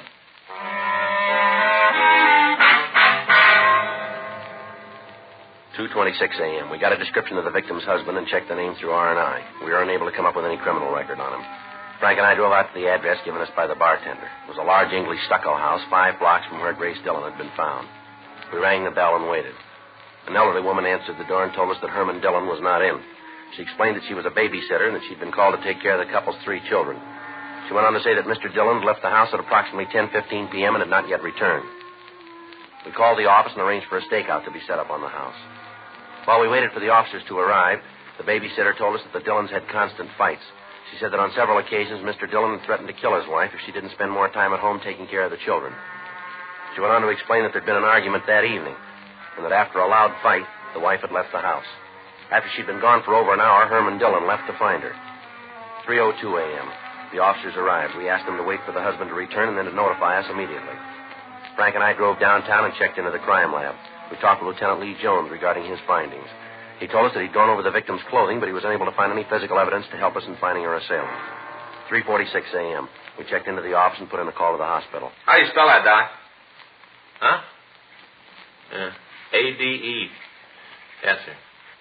Well, do you have any idea when that might be? I see, sir. Mm-hmm. Well, if you'll let us know. Right. Yeah, the business office here will know how to reach us. Right. Thanks again. Good night, Doc. How is she? Well, the doctor says he's finished his examination. She's got a frontal bone fracture, 3 broken ribs, cuts, and contusions. She going to be all right? Yeah, you think so. So she might come out of it any time. Says it looks like she might have been thrown from a car. Well, that'd explain the missing shoe and purse, wouldn't it? Yeah. Do you have any idea when we can talk to her? No, might not do any good anyway. What do you mean? Well, the doc says this kind of fracture can produce a retrograde amnesia. Huh? She won't remember anything.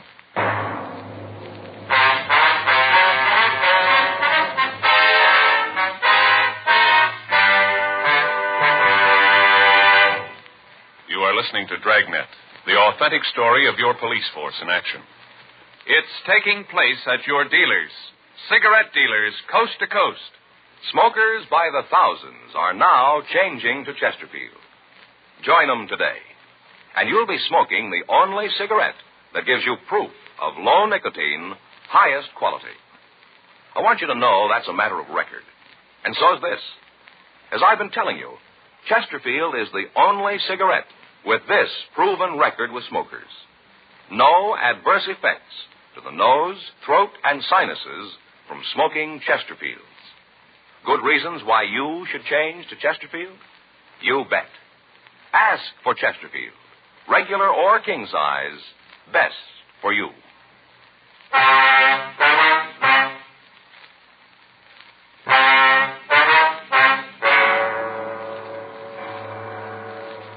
A.m. Frank and I signed out of the office and we went home. At 5:13 a.m., I got a call that the husband of the victim, Herman Dillon, had returned home.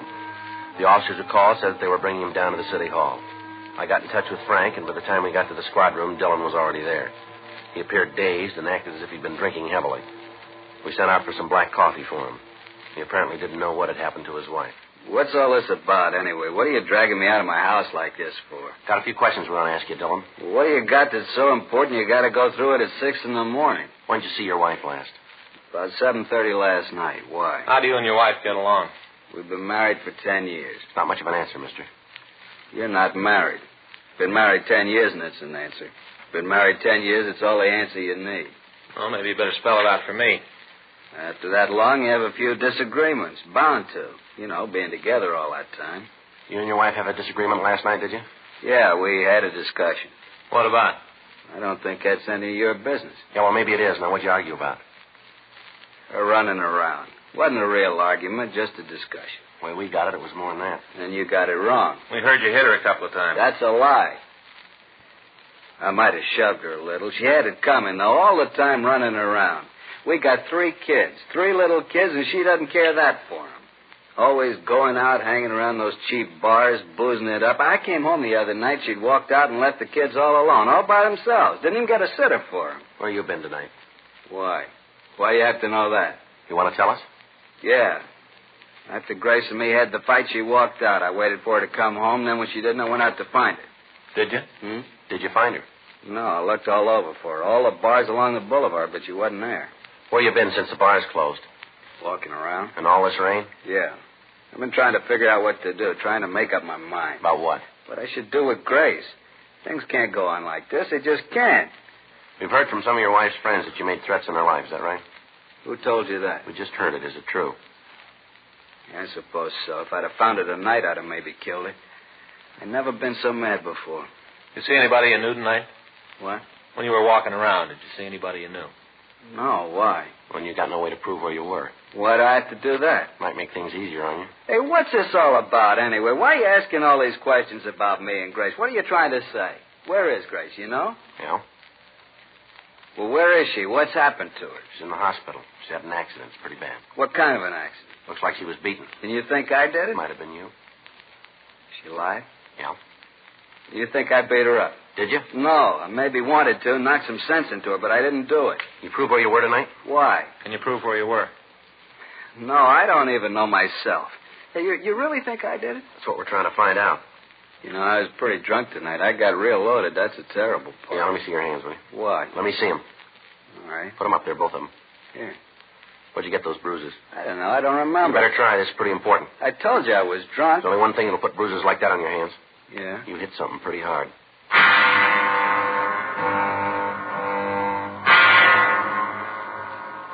Herman Dillon was detained pending further investigation. We'd called the hospital, but there was no change in Mrs. Dillon's condition. Because of the lack of physical evidence, her testimony was essential in apprehending the person who'd beaten her. We had 2 prime suspects. Cecil Johnson, who was known to have been in her company when she left the bar. Johnson's record indicated that he was capable of committing the crime. On the other hand, the victim's husband had stated that he might kill her. He was unable to explain his movements at the time of the attack. The only person who could tell us the true story was the victim herself, and we had the doctor's statement that she might not remember the events immediately leading up to the beating. At 10:14 a.m. the following morning, the officer called from the hospital telling us that Mrs. Dillon had regained consciousness and could be questioned. The doctor told us that she was calling for her husband and asked that we bring Dillon with us. We went by the city jail and picked him up, and then we drove over to the hospital. The doctor told us that Mrs. Dillon was in a weak condition and that we couldn't talk to her at any length. Frank, Dillon, and I went into her room and waited for her to open her eyes. That's you, Herman? Yes, dear. You're not mad at me, are you? You're not still mad at me? No, dear, I'm not. Oh, that's good. I was afraid you still were mad. You know, Herman, you shouldn't have hit me like you did. I know maybe I had a reason, but you shouldn't have hit me. Can you tell us what happened, Mrs. Dillon? Who are you? Police officers. What are you doing here? Trying to find out who did this to you. It wasn't anybody did it. Ma'am? It wasn't anybody. I did it myself. Silly did it all by myself. I don't believe I understand, Miss Dillon. Herman and me had a fight, and I walked out. I was going to leave him. I went down and had a few drinks, just a few, and I got to thinking about me and Herman. How I was such a bad wife. I got to thinking about the kids and how I was a bad mother. You aren't still mad at me, are you, Herman? Really, in your heart? No, Grace, I'm glad you're going to be all right. That's all that counts. You want to tell us what happened, Miss Dillon, please? Oh, I was on my way home. I was going back. Cecil was walking home with me. It was raining pretty hard, and we came to a gutter that was full of water. I stepped up on the curb to go around it. I didn't want to step in the water, and I fell. Fell down the hill, rolled all the way to the bottom, all the way to the next street. I remember falling. I remember laying in the street down below and how I couldn't move. I didn't know about anything else after that. Until just when you got here, Len, I don't remember much of anything. You mean that you fell down yourself, that nobody beat you up, huh? No. Herman hit me when I was home. He got mad at me and hit me. But he was right. You were right, honey, real right. But it's going to be different, I promise you. Just as long as you ain't still mad at me, that's all that matters, that you ain't mad. Now, take it easy, honey. Everything's going to be all right. Just take it easy and try to get some sleep. I love you, Herman. I love you very much. And I'm going to make it all up to you, all the bad times. I'm going to make it all up to you. I love you too, Grace. Now, you go to sleep. Get some rest. All right, honey. All right, thank you, Miss Dillon. We better go.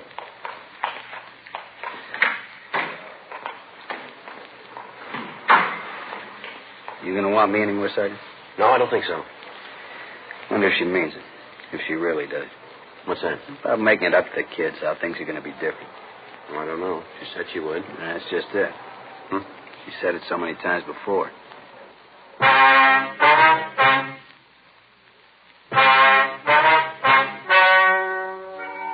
The story you have just heard is true. The names were changed to protect the innocent. On November 18th, a meeting was held in the captain's office, Homicide Division. In a moment, the results of that meeting. Now, here is our star, Jack Webb. Thank you, George Fenneman. Friends, we've been getting letters from people all over the country telling us that they've switched to Chesterfield. Now, just as I've been telling you, thousands of smokers are changing to Chesterfield because only Chesterfield gives proof of low nicotine, highest quality. That's why I recommend you try them today. Regular or king size, Chesterfields are really mild, really satisfying. Best for you.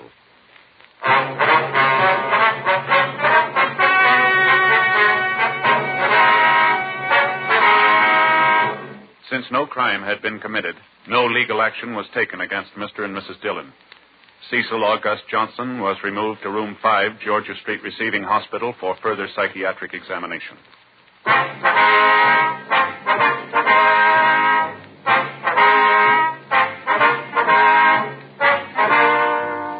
You have just heard Dragnet, a series of authentic cases from official files. Technical advice comes from the Office of Chief of Police W.H. Parker, Los Angeles Police Department. Technical advisors, Captain Jack Donahoe, Sergeant Marty Wynn, Sergeant Vance Frazier. Heard tonight were Ben Alexander, Jack Crucian, Vivi Janis, Harry Bartell. Script by John Robinson. Music by Walter Schumann. Hal Gibney speaking. Watch an entirely new Dragnet case history each week on your local NBC television station. Please check your newspapers for the day and time. Chesterfield has brought you Dragnet, transcribed from Los Angeles.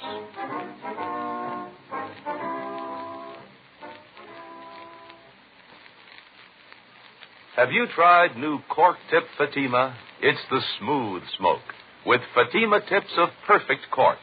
King size for longer filtering, and Fatima quality for a much better flavor and aroma. Fatima is made and guaranteed by Liggett & Myers Tobacco Company. Try Fatima today.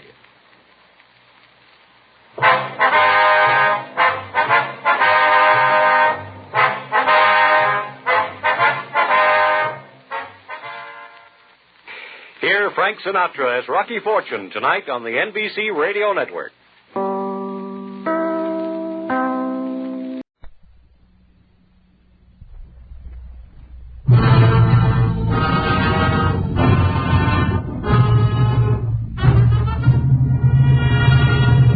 Closed my office door behind her, started walking slowly toward me. Her lips looked warm. Her eyes looked cool.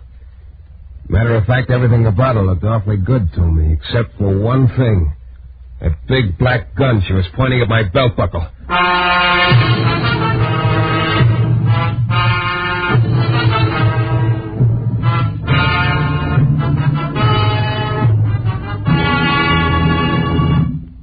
The New Adventures of Michael Shayne, Private Detective. Michael Shayne, reckless, red-headed Irishman, is back again in his old haunts in New Orleans. This is your director, Bill Russo, inviting you to listen to another transcribed episode, which we call The Case of the Wandering Fingerprints.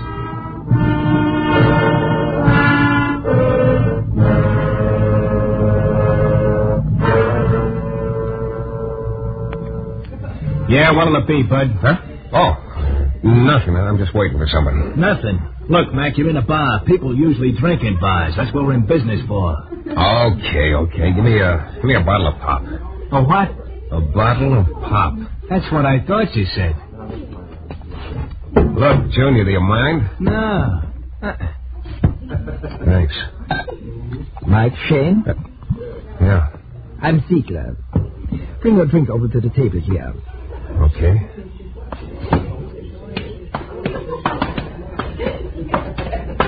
Been waiting long? Just a couple of minutes. Well, let's have it. You said on the phone they'd be going. It could be. Look, Ziegler, let's not play guessing games. What's your pitch?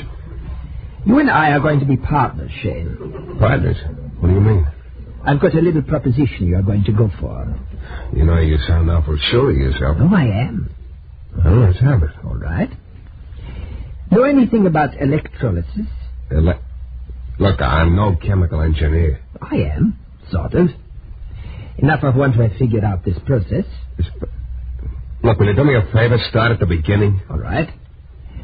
I've got a process by which I can transfer fingerprints. You can what? Transfer fingerprints. From one place to another. Any place. You're nuts. Am I? Can't be done. Don't take any bets on that, Shayne. You'd have to pay off. Look, I tell you, it's impossible. It's simple, if you know how. So you dust the prints with a certain chemical powder. You follow me? You take a picture of them, then make an electrolytic plate from the negative. Then dip it in acid. Then you make a mold from liquid rubber. And there you are. Where? With a little rubber stamp of somebody's fingerprint. Look, I don't know anything about this chemical double talk you're giving me, but the whole thing's impossible. You just can't... Like I say, don't take any bets. Now, here's where you figure. We're going to start a little fingerprint service. We sign up various clients. They all pay an initiation fee, a large one, as a matter of fact. Just a minute. What do these people get for signing up? Well, it's not so much what they get if they sign up. It's what they get if they don't. Yeah, that's what I thought. Their fingerprints turn up in the wrong place. Exactly. Beat it. Now, Shayne, that's not a very wise attitude. If you think I'm going to be a front man for a blackmail racket... That's an ugly word, Shayne, but that's more or less your job. To locate promising clients for me. I said beat it. You know, you're not being smart at all. Look, maybe you didn't hear me. All right, I'll give you a little time to think it over. But you'll come around. Yeah? Don't you take any bets on that. Oh, you will come around, all right. Because, you see, you have no choice. And before very long, I think you'll see exactly what I mean.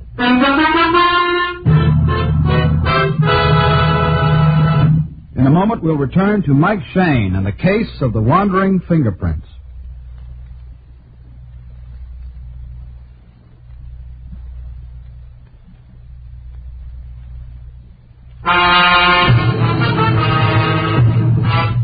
Well, you run into all kinds, I guess. But that day, I'd hit the jackpot when a character named Ziegler told me to meet him in a bar and offered me the charming job of being a front man in a friendly little blackmail setup. I still didn't believe he could transfer fingerprints like he said, but he sure seemed convinced of it. I turned down his deal in a hurry. He implied I was making a large-sized mistake. Then, as I sat at the table watching him leave, I saw him stop at another table near the door. There was a cool-looking brunette sitting there alone. Ziegler said something to her and jerked his head in my direction. The brunette favored me with a long, cold frown. Then Ziegler left, but the brunette kept dissecting me with her eyes. I got the hunch that she was in the deal some way with Ziegler. Finally, even though the expression on her face was pushing me back, there was just too much there for me to stay away from. So I picked up my glass and went over to her table. Hello? The answer is no. What did I ask? What else would you call it? Look, maybe we'd better run through this again from the beginning. Why? Well, maybe we'll come out with a different answer. One that makes a little more sense. The answer will still be no, and that makes plenty of sense to me anyway. Good night, Mr. Shayne. I sat there with my mouth open while she walked out the door. I was one puzzled guy. What that little conversation was all about was way beyond me. Either I'd missed a few key words here and there, or else the girl was passing up a great career as a mind reader. The bartender came over to the table about then and started picking up the glasses, so I left. It was still early, and I suddenly felt like doing a little of the town. So I called a redhead I know and asked her if she was busy. She wasn't, so we took in the town. The next morning, feeling chipper as a school kid on Saturday, I tripped down to my office, opened the door, picked up the mail on the floor, and started for my desk. Then I stopped. The chair behind my desk was rocking slowly back and forth, and it was occupied. Hello, Shayne. Well, Inspector Lefevre. Inspecting again? Sit down. Yeah, thanks. You decided to move your headquarters here, or is this a social call? Wrong twice. Well, it's early yet. I'll sharpen up. Now, let's see. What could it be this time? Murder? Maybe robbery? Robbery. Arson? Huh? Robbery. Look, I was kidding. I wasn't. No, wait a minute, Lefevre. What goes? You know an old family named Chartier, Shayne? I live in the quarter. Chartier? No, why? Sure. I said no. Haven't paid any social calls on them lately? Say, last night? Look, I told you I don't know. Why would I be paying him a call? Just trying to give you a break, Shayne, but you won't even go halfway. What are you talking about, Lefevre? I'll tell you. Last night, the Chartier home was broken into. A bunch of jewelry was stolen. What's that got to do with me? I don't know yet. Maybe plenty. We found your fingerprints there. My Oh, no. Oh, yes. Oh, Inspector, there must be some mistake. My fingerprints couldn't have been there. Shayne, fingerprints are sort of a hobby with us. There wasn't a mistake. They're your prints. How come? I don't know how come. Oh, no, it couldn't be. You're pretty hard to convince. Well, that's not what I meant. I meant... Skip it. It'd sound like it was right out of a book. What would? Look, Lefevre, I didn't rob the Chartier home. Give me credit for more brains than that. I had given you credit, Shayne. That's what puzzles me. Hey, any idea what time the robbery took place? Between 12 and 1. Yeah, you know, I'm awfully happy to hear that. Mm-hmm. Alibi? Yeah, I had a date with a redhead. Yeah. You happen to remember her name? Of course, she's a friend of mine. Patty Bannekerkin. Patty Bannekerkin. Now, Shayne. Look, could I make up a name like that? You could. We'll check it. Yeah, I know you will, Inspector. And, keep in touch, huh? Yeah, I know. Don't leave town. Mm-hmm. One more thing. What is it? How about a little shot of oil for your chair? Well, as usual, the inspector left me with a lot of questions and no answers. Not even an answer about the squeaky chair. I sat there for quite a while trying to figure out another logical explanation. And I finally gave up. As far as I could see, there was only one answer. Ziegler was able to transfer fingerprints. And he'd taken this very quaint way of proving it to me. I spent a little while in a half-hearted search for a can of oil and gave up. I guess I must have been staring unhappily out the window for maybe 15 minutes when I heard a slight noise behind me. I turned around and looked up. There, standing beside my desk, was my friend Ziegler. Hello, Shayne. You again. Me again. You had a visitor a little while ago, didn't you? Inspector Lefevre. So? What does he want, Shayne? He just heard a new joke and had to run right down here and tell me. I think he wanted to tell you about that robbery at the Chartier place. And about your fingerprints being there. Okay. I don't know how you did it, but... Very simple. I told you. My process. Yeah, your process. Look, you may not realize it, but I was just lucky enough to have an alibi for last night. If I hadn't... Oh, but I do realize it. I know you had an alibi. And that's just the way I wanted it. You what? Certainly. I didn't want you to get into trouble. This time... Look, I don't get it. But I don't want to get it. This little game you're playing, it's not going to work. I told you once, I'm not going to be front man for your blackmail pitch, and I still mean it. You are hard to convince. Well, I guess I have no other alternative. What do you mean? Oh, just that I'd hate to have the same thing happen to you that happened to Al Metcalf. Metcalf? You have heard of Al Metcalf, haven't you? Yeah, I've read about him in the papers. He's on trial for murder. That's right. Wait a minute. Are you trying to tell me that... I'm just pointing out that Al could have been a partner of mine. He had the same opportunity you have. But he was difficult about it. He turned me down. Cold. So? But they've got a case against him. It's 3-2. He'll be found guilty. Oh, yes, indeed.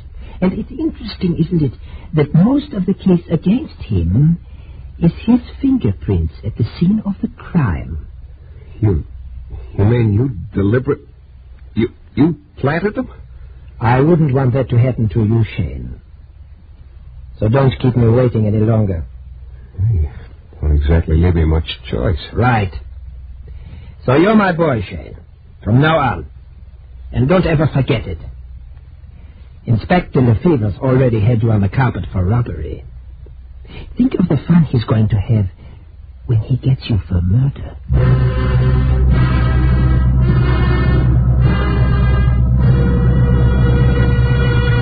In a moment, we'll return to Mike Shayne and the case of the wandering fingerprints.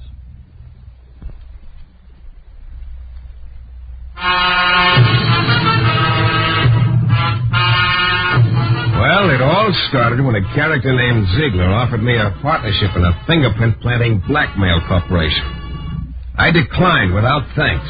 So Ziegler promptly planted my fingerprints at the scene of a robbery, thereby bringing Inspector Lefebvre into my office for an antisocial call. The inspector left after a few minutes to check my alibi, and then Ziegler dropped in. He told me he could, if necessary, plant my prints at the scene of a murder, like he said he'd already done with a guy named Al Metcalf, who, as a matter of fact, was facing a murder rap right now. Well, that sort of weakened my opposition. Ziegler pronounced me his boy. He told me to meet him that night in the same bar, and he'd give me my instructions then. After he left, I grabbed the phone and called Inspector Lefebvre. Homicide, Lefebvre. Shayne, Inspector. Yeah. There is a Patty Batterkirk. Oh, wait a minute. And you were with her last night. So you're in the clear on that robbery, I guess. Thanks. I don't get it at all. Say, incidentally, what's Patty so mad at you about? That's not what I called you about, Lefebvre. Look, you're holding a guy named Al Metcalf on a murder rap. You've been reading back issues. Metcalf's been our guest for weeks. Well, it's a bum rap, Inspector. Metcalf's innocent. Real, Shayne? I tell you, he's innocent. Shayne, I'll make you a little proposition. Yeah. You run your business, we'll do likewise. Look, I'm trying to tell you Metcalf's fingerprints were planted at the scene of the murder. Yeah. Oh, I know it sounds phony, but it's the truth. There's a guy named Ziegler who can transfer fingerprints. He transferred mine to the scene of that robbery, and he framed Metcalf for this murder the same way. Shayne, you're missing a real good bet. The pulp magazines are just crying for guys who can come up with stuff like that. Okay, but I'm telling you, Lefebvre, Metcalf's innocent. And what's more, I'm going to prove it to you. All of which was easier said than done, of course. I went over to the library and spent an hour or so reading up on the Metcalf case in the papers. I copied down the names of most of the people involved, and then I started out. The first guy I tried was a pawnbroker. Sure, no doubt about it. Metcalf's the guy who bought the gun from me. The gun that killed Joey Krause. I checked off the pawnbroker's name and went to see the woman who'd been the dead man's landlady. I saw this Al Metcalf go into Mr. Krause's room that night, just about 5 minutes before the shot was fired. And Metcalf was the only visitor Mr. Krause had that night. The next guy I tried was a character named Dixon, who used to be a pal of Krause's. Motive? Sure, Metcalf had a motive. A girl named Bunny. She was Metcalf's girl. Then she got to running around with Krause. So Metcalf knocked off Krause. But take my word for it. Don't go bothering Bunny, because she's my girl now. Yeah, all the answers were the same. Al Metcalf was guilty. He really had killed Joey Krause. Well, about then, I got on the trail of a very interesting thought. Wild, but interesting. But also about then, my watch said 8 o'clock, and I was due at the bar to meet Ziegler. Well, I didn't have any more time for meditation. But I knew that somehow, some way, I had to find a weak spot in Ziegler. Something that'd give me a club, too. And then I thought of a gag that might just possibly give me that club. It was old, but it could work. Ziegler was sitting at his table waiting for me. As I walked over to him, I could see he didn't look very happy. Sit down, Shayne. Thanks. You're late. A little. I don't like people to be late. What kept you? Look, in case you don't know it, I work for a living. What kept you, Shayne? I was conducting a little investigation. Who for? Me, okay? Shayne, you have quite a few things to learn about working for me. Your attitude, for one thing. It'll have to change. But we'll let that go for now. I've got a list of people I'm going to give to you. I want you to contact each of them and sign them up. You can start... Cigarette? Thanks. Here's a light. Help yourself. Thank you. Now. Just one thing. What is it? The girl. What girl? The brunette who was sitting over near the door the last time I talked to you here. Oh, you mean Susan? Do I? What about her? That's what I'm wondering. Where she fits in. Well, let's just say that you and she and I will be sort of in business together. I see. Why? Oh, just after you left, I went over to her table. Well? Yeah. I thought we might make a little light conversation, but she wasn't having any. She can be difficult. Shayne, all this talk about nothing in particular, I somehow get the impression you're trying to stall me. That would be very foolish, Shayne. Yeah, Ziegler, I've been trying to stall, but it hasn't worked, so I'm not going to stall anymore. Okay, give me that list. I'll go to work.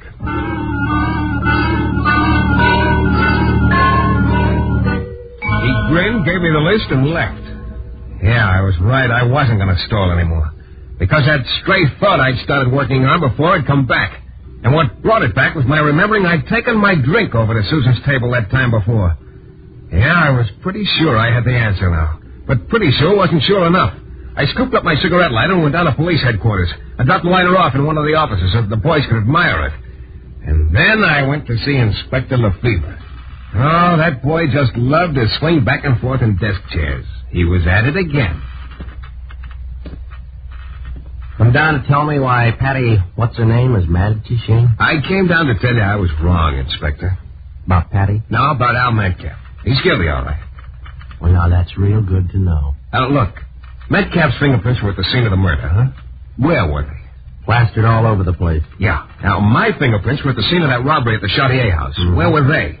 Why? Believe me, Lefebvre, I'm asking you the $64 question. Where were my prints? On a glass. Yeah. Thanks, Lefebvre. No charge. Oh, you leaving? Uh-huh. I gotta see a girl named Susan. Need any help? No, this is sort of a private deal. Sure you don't need any help? Sure. There is one thing, though. What's that? A chair of yours could stand a shot of oil, too.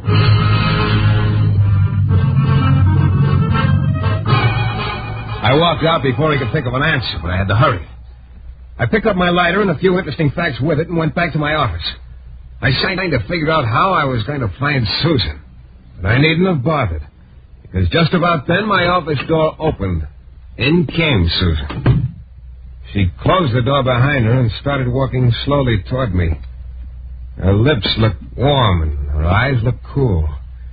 Matter of fact, everything about her looked awfully good to me, except for one thing, that big black gun she was pointing at my belt buckle. Well... You just won't take no for an answer, will you, Shayne? Let's not start that double talk again. I tried to tell you before it was no deal. Look, do you have to keep pointing that gun at me? And what's no deal? The setup with Ziegler. Oh, I think I get it now. You don't like the idea of anyone else working with you and Ziegler, is that it? Well, look, Susan, I don't like the idea... You've got a great sense of humor, haven't Humor? you? I don't think it's very funny. Neither do I. Look, maybe I'm stupid, but none of this makes sense. Stay where you are. None of that little palaver we had the other night in the bar made sense either. I said stay where you are. So you're working with Ziegler. I still don't see why... Oh, I'm working with Ziegler. That's a laugh. You're the one who hates... Just get back. Too late, sweetheart. Let go of me. Better. It was too big a gun for a lady to be carrying around anyway. Or aren't you, lady? Oh, hey, no, not that. Now, look, stop it, will you? All right. That's better. Now, let's get this thing straightened out. You're not working with Ziegler? Of course not. He threatened to plant my fingerprints and implicate me in a murder. Well, I'll be... You too? Oh, sucker. Me to sucker. You see, I could have been implicated, too. It was all innocent enough that I could have been made to look bad. Yeah, we're both in the same boat. And in fact, it's sort of nice in here. You can let go of me now. But I still don't see how Ziegler could have gotten that glass with my prints. I thought you took it. Hey, wait a minute. You can let that bartender. The one who was so anxious for me to buy a drink. He came over to our table and picked up the glasses right after you left. He gave it to Ziegler. He's our boy. Oh, Shayne. Oh, yeah. Yeah, I seem to have a hold of you. Maybe... Maybe we gotta wind up this Ziegler business, huh? Yeah.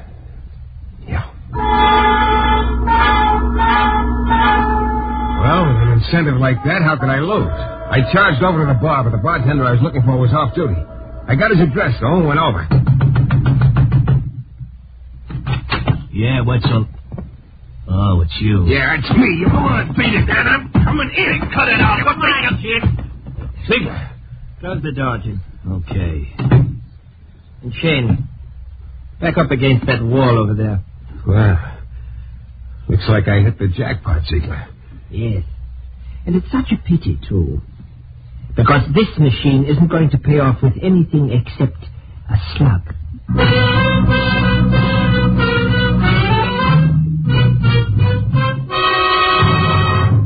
In a moment, we'll be back with a thrilling climax to tonight's Michael Shayne adventure.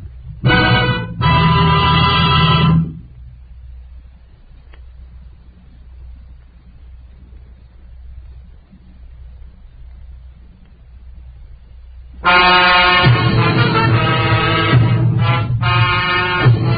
there I was. I'd figured out the whole deal, but at the moment it looked like there wasn't much future in being a genius. One look at the bartender and Ziegler showed me they didn't think so either. So you figured out my little scheme, eh, Shayne? Yeah, lucky me. You know, I thought the mention of the Metcalf case was going to keep you in line. You pulled that one out of the headlines and tried to make me think you had something to do with it. It seemed to work for a while, anyway. Yeah, until I found out Metcalf really was guilty. We're wasting time, Ziegler. The rest wasn't too tough. I have to admit it was a pretty slick little scheme. I thought so. Planting that glass with my prints, then making me think you'd transferred the prints from one place to another. Ziegler. Oh, incidentally, you were so interested in the general subject of fingerprints, you got me interested in them, too. Yours. Mine? Uh-huh. I got them off my cigarette lighter. Remember, you used it. Clever, clever. And the boys down at headquarters did a little checking for me. I found out a couple of cities are interested in you. Topeka, for one. A bunco charge there, I think. You're always a man for a fast deal, huh? You're very thorough, Shayne. I admire it. But... all right, Jim. Yeah. The bartender picked up an empty bottle. Then he held it by the neck, swung it onto the side of the table, and broke it. That left him with a jagged stub in his hand. He started toward me with it. I don't like broken glass, but there wasn't much I could do. I raised my arm in front of my face. Take care of him, Nikes. Well, Shayne? Well, Inspector Lefevre. How'd you know? When the boys reported to me that you'd brought in some fingerprints belonging to this guy, Ziegler, I thought maybe we better find out what was cooking. So we tailed you. Right into the oven. Inspector, would you believe it if I told you I was awfully glad to see you? Yeah. Shayne. Yeah? It's a good thing you didn't need any help. Huh? No comment. Well, that was just about that. Lefevre told me I was in line for some $500 from Topeka. The reward posted to Ziegler. So I was really on top, and I went busting back to my office to tell Susan to pick up where we left off. Susan. When I got there, she was gone. I waited, but she didn't come back. I'm still waiting. You know, somewhere along the line, that girl must have read the old fable about getting somebody else to pull hot chestnuts out of the fire for you. Not that I minded that so much, but at least she might have flipped a few shells my way. Oh, well, There's always Patty Baddock cooking, I guess. This is your director, Bill Russo, again. Our story is based on characters created by Brett Halliday. The music is composed and conducted by John Duffy, and Michael Shayne is portrayed by Jeff Chandler. The New Adventures of Michael Shayne is a Don W. Sharp production, transcribed in Hollywood and distributed exclusively by the Broadcasters Guild.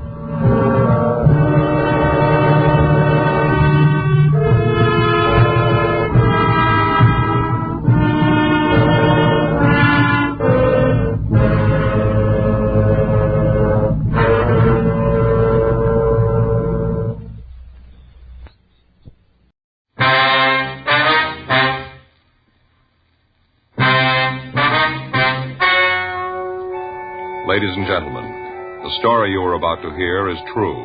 The names have been changed to protect the innocent. Dragnet is brought to you by Chesterfield, made by Liggett & Myers, first major tobacco company to give you a complete line of quality cigarettes.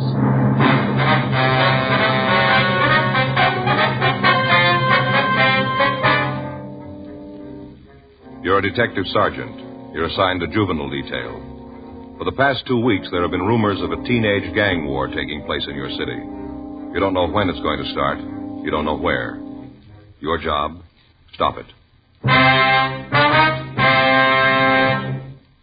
Friends, stage and screen star Paul Douglas is featured on the Chesterfield Poster of the Month that's up all over town. Here's what Paul Douglas says about Chesterfields. Quote, "I've been smoking Chesterfield for 22 years. They're best for me. If you try them, you'll find they're best for you." Unquote. You know why Chesterfields are best for you. Because they're low in nicotine, highest in quality. And, of course, Chesterfields are really mild, really satisfying. Try them yourself today. Regular or king size, Chesterfield.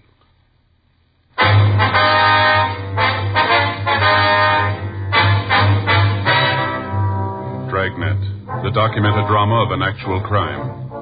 For the next 30 minutes, in cooperation with the Los Angeles Police Department, you will travel step by step on the side of the law through an actual case transcribed from official police files. From beginning to end, from crime to punishment, Dragnet is the story of your police force in action.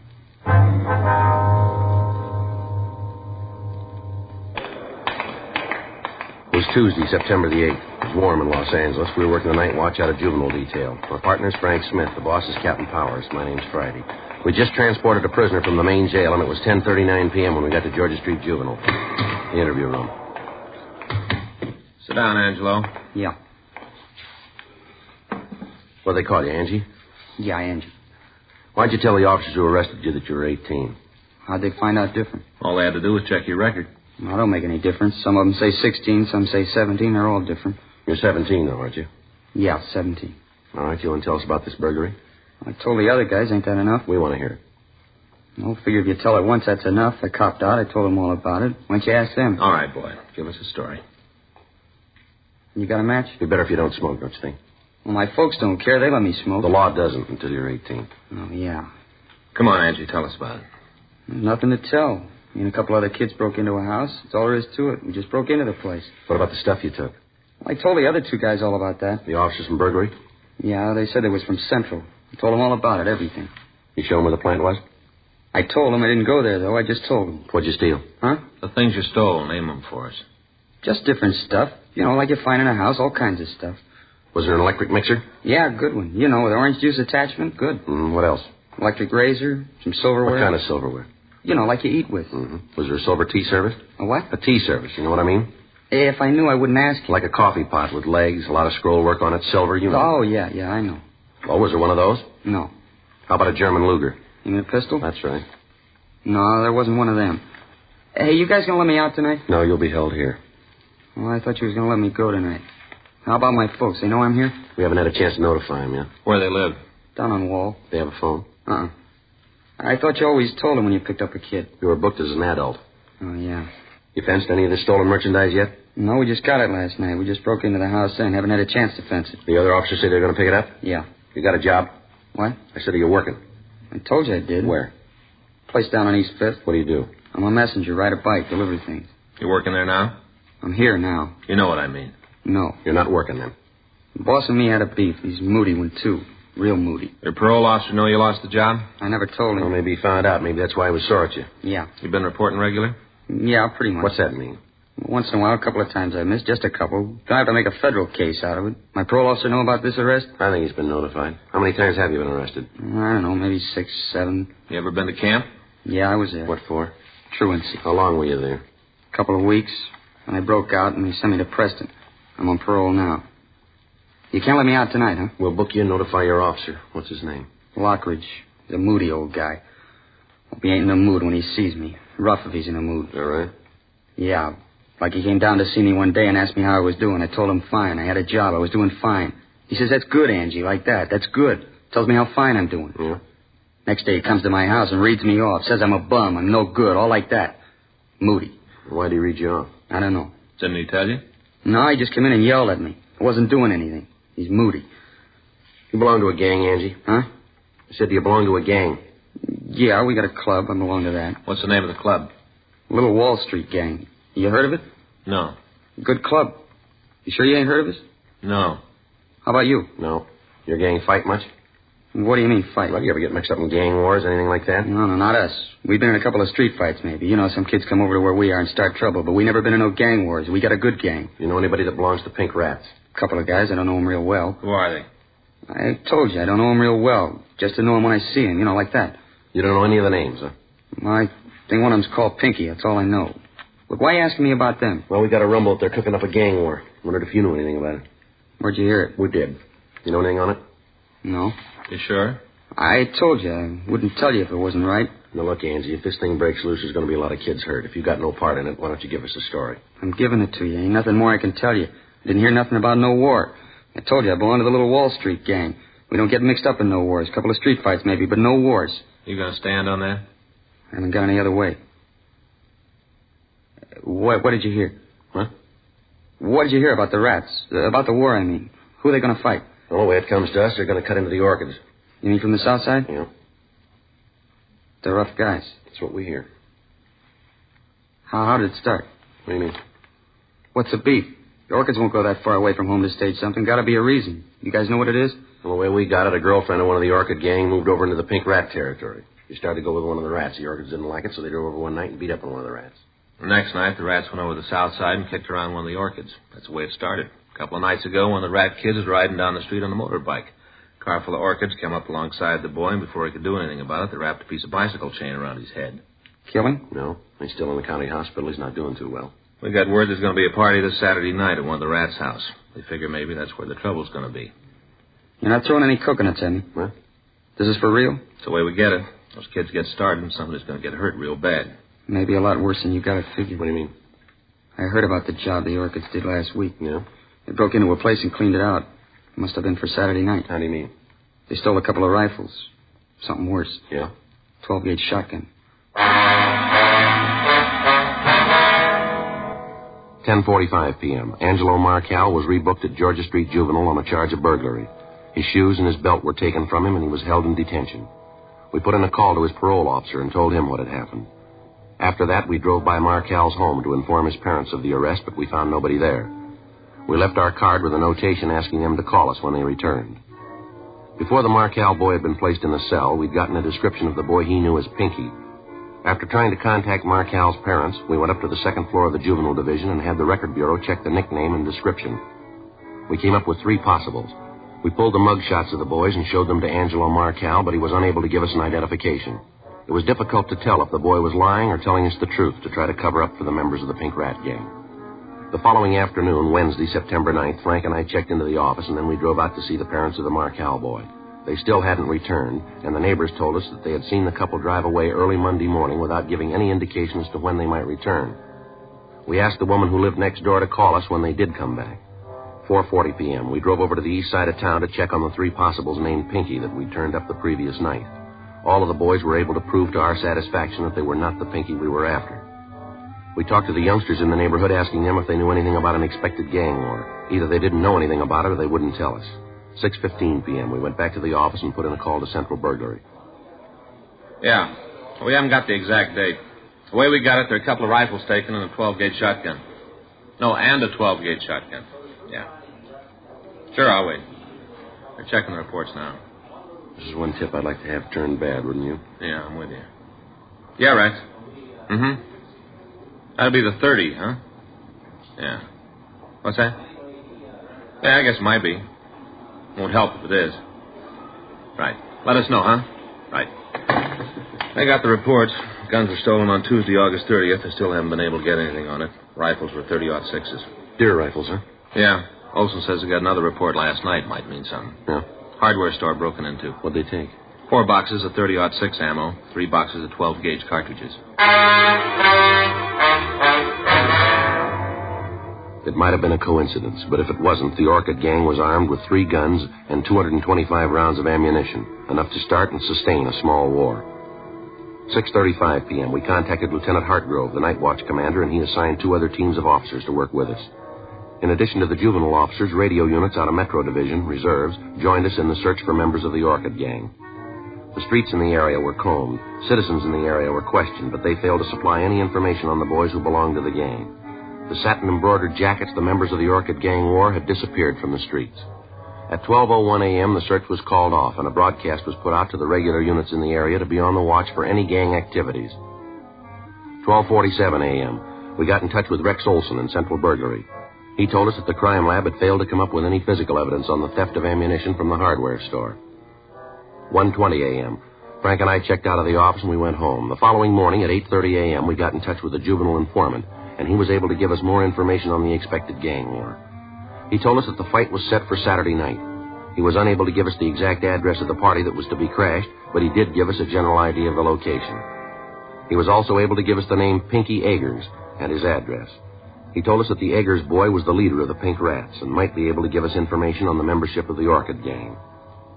12:40 p.m., Frank and I drove out to talk to the Eggers boy. We checked his school, but he wasn't there. We went to his home. It was a small one-story frame building with a weathered picket fence surrounding it. A 1947 hopped-up Ford was in the driveway. Frank and I went up on the porch and rang the bell. Yard could sure stand a cleaning up. Yeah. Wonder who the car belongs to. I don't know. Sure looks fast. Yeah. Yeah? Like to see Pinky Eggers.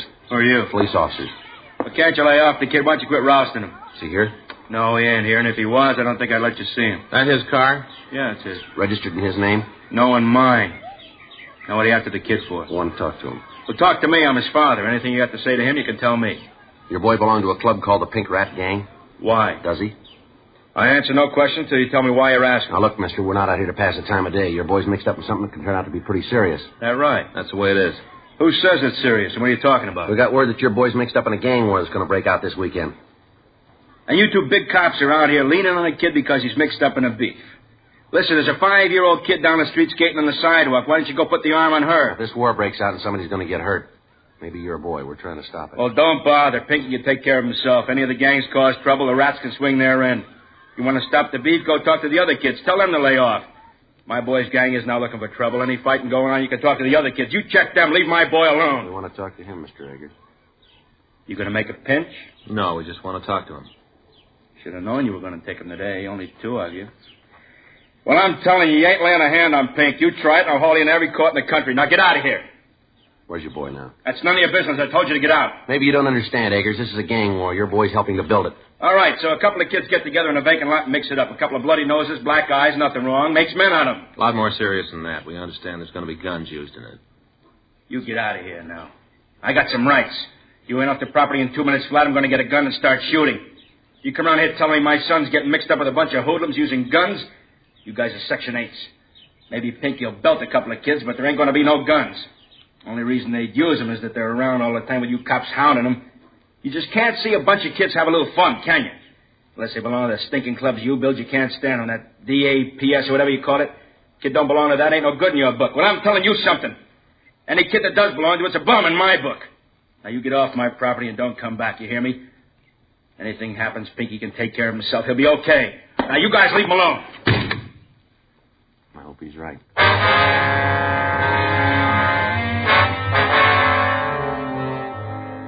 3:15 p.m. Frank and I drove over to Pinky Eggers' school again. We spent the next 2 hours talking to the youngsters in the neighborhood. Those that would cooperate with us didn't have the information that we needed. The others refused to tell us anything. In the meantime, officers from 77th Street Division were checking on the activities of the Orchid Gang. They ran into the same evasive answers that we had. If the information we'd gotten was true, we had a little more than 48 hours to find the principals in the war before the shooting could start. Thursday night, 8:40 p.m., Frank and I met with Captain John Powers, Lieutenant Hartgrove, and the heads of the juvenile details throughout the city. From them, we learned that word of the impending war had spread through the gangs in the separate districts, and that the other gangs were taking sides in the argument and were ready to start their own battles with factions who opposed them. Captain Powers, along with the heads of the divisions, mapped a plan of action to be put into effect at the first sign of an outbreak. Additional cars from Metropolitan Division reserves were to be ready if they were needed. Days off for all juvenile officers were canceled. A three-way radio contact would be kept open between all divisions on Saturday night. The area where the main activity was expected would be heavily patrolled, both by beat men and by radio car officers. Once the operating plan was set up, there was little to do but wait. In the meantime, the search went on for members of the Orchid Gang and for Pinky Eggers, the leader of the Pink Rats. A watch had been placed on his home, but he failed to return. Friday, September 6th, 9:42 p.m., Frank and I checked with the burglary division on the stolen guns, then we went over to the New Yorker restaurant to get something to eat. Hi, Sal. Hey, Joe, call your office, huh? I just called you. Yeah, thanks. Order him the fish and chips, will you, Frank? Sure. How's it going, Sal? Not bad. With you? Kind of rough. Where's Rosie? Her and the kids went to movies.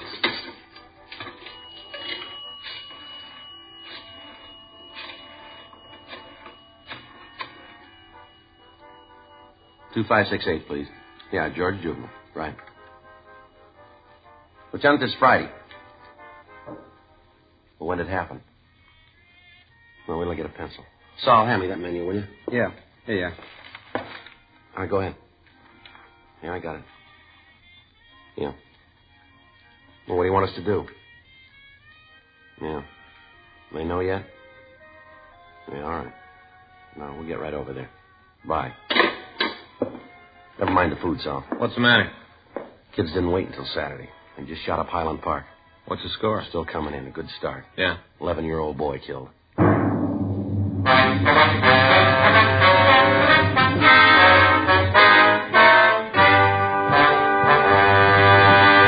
You are listening to Dragnet, the authentic story of your police force in action.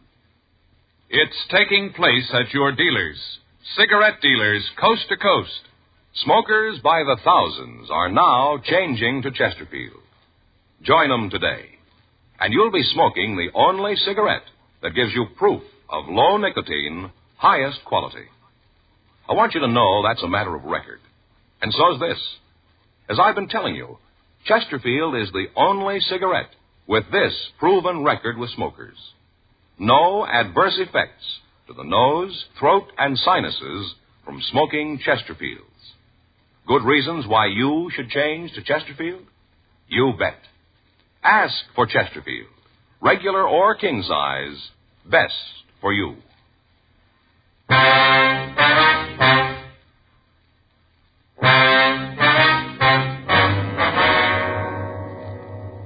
The first victim of the juvenile gang war was 11-year-old Tony Herman. The teenagers next door to the Herman house were having a party. At 9:36 p.m. Friday night, a group of youngsters had arrived at the house and tried to crash the party. A fistfight had ensued, and Tony, who was doing his homework next door, had gone out to see what was causing the disturbance. As he stood on the porch watching the fighting, a 12-gauge shotgun had been fired. The pellets from the cartridge had caught the youngster in the stomach and the abdomen, and he'd gone down. At the sound of the shot, the fighting had stopped, and the party crashers had left the scene. The police had been called, and Tony was removed to Georgia Street Receiving Hospital. He was dead on arrival. From the neighbors, descriptions of the party crashers had been obtained. All of the boys wore satin jackets with a large white orchid embroidered on the back. One of the people who saw the shooting said that the boy who'd fired the gun wore a jacket with the name Gene under the orchid design. A broadcast was gotten out immediately, along with a description of the car that the juveniles had used to escape. The parents of the Herman boy were not at home when the shooting occurred. From the neighbors, we found that they usually went to a movie on Friday night, and they didn't return until after midnight. An officer was stationed at the house to bring them to the hospital when he returned. At 1:34 a.m., Mrs. Herman arrived at the hospital. She was a small, dark woman with graying hair. She didn't know what had happened. Frank and I met her in the hall. I want to see Sergeant Friday. Is he here? I'm Sergeant Friday, ma'am. Well, I'm Mrs. Herman. They say something's happened to Tony. Yes, ma'am. You want to step in here? Might be a little better to talk. All right. Can I see him? He isn't hurt bad, is he? It's that bicycle. I told his father I knew it was too soon for it.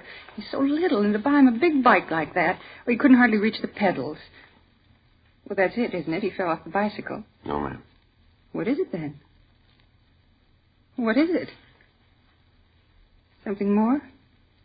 He's hurt. I want to see him. Just a minute, Miss Herman. Why won't you tell me what happened to him? My husband will be here in a few minutes, and he's going to want to know. Why won't you tell me? How bad's he hurt? Pretty bad, ma'am. That's not an answer. How bad's he hurt? He's dead. Dead? Can we get you anything? My boy's dead? Tony? What? I thought he'd fallen off the bicycle. He got it for his birthday, a new bicycle, 28-inch wheels. I thought he'd fallen. I didn't know it was like this. Can I see him? My boy, can I? Yes, ma'am. How did it happen? How? Oh, we're sorry about it, Miss Herman. My Tony had an accident, and he's dead. He went to a movie, and we come home to find our son's dead. Better get the doctor, Frank. Right. Doctor will be here in a minute, Miss Herman. Just to a movie. He's doing his homework. Now he's dead. How did it happen, Mr. Friday? The gun went off. He was standing on the porch. He was hit. But who was shooting? Who shot my boy? Who killed him? We don't know, Miss Herman. I want to know who it was who killed him. I want to know. His father's going to want to know. My boy's dead. My boy, my son. You want to handle this, Doc? We'll wait outside. Surely.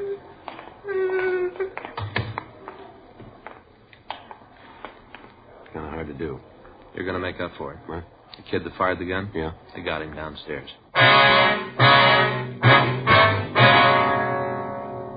A few minutes after the broadcast had gone out on the boy wearing the jacket with the name Gene on it, 2 officers on York Boulevard had picked up the speeding car.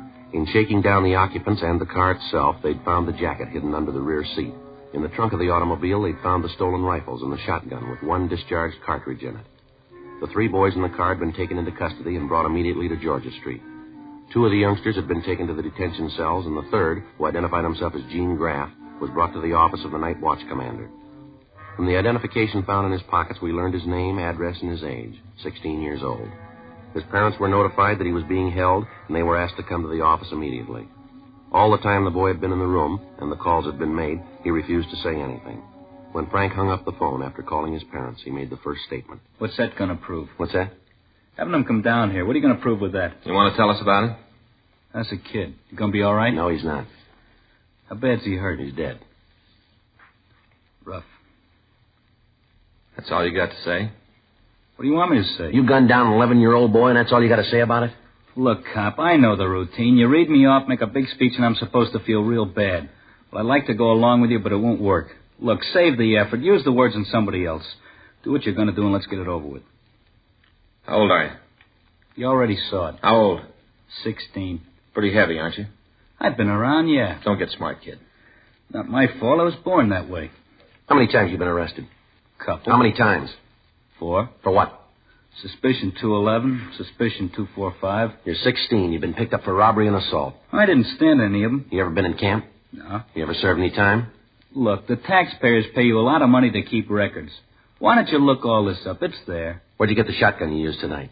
I won it in a raffle. I got a lot of luck. Yeah, well, it just ran out, kid. Now, I'm going to give you a piece of advice. If you're as smart as I think you are, you're going to take it. You start answering these questions, you start answering them right. You bought yourself a pile of trouble that you and that smart mouth of yours aren't going to talk your way out of. You killed somebody, an 11-year-old boy. You walked up that house with a gun you were ready to use. And you just answered the questions and never mind the sarcasm. Put the muscle away. You lean on me and I'll have every sister in this state on your neck. I'm a juvenile. Don't you forget it. You just got out of that league. That's the way you see it. That's the way it is. From where you sit. But I'm telling you, you give me any muscle and I'll scream my head off to every sob sister club in the country. I'm going to ask you once more, young fella. Where'd you get that gun? I bought a lucky ticket. Stick with it, kid. We're checking the numbers now. Those guns were taken on the burglary last week. You're dead on it. We got you going in. You try to make it stick. Don't worry, we will. Use narcotics? Do I look like a hype? I asked you a question. And I gave you an answer. You drink? Sure, I'm a real lush.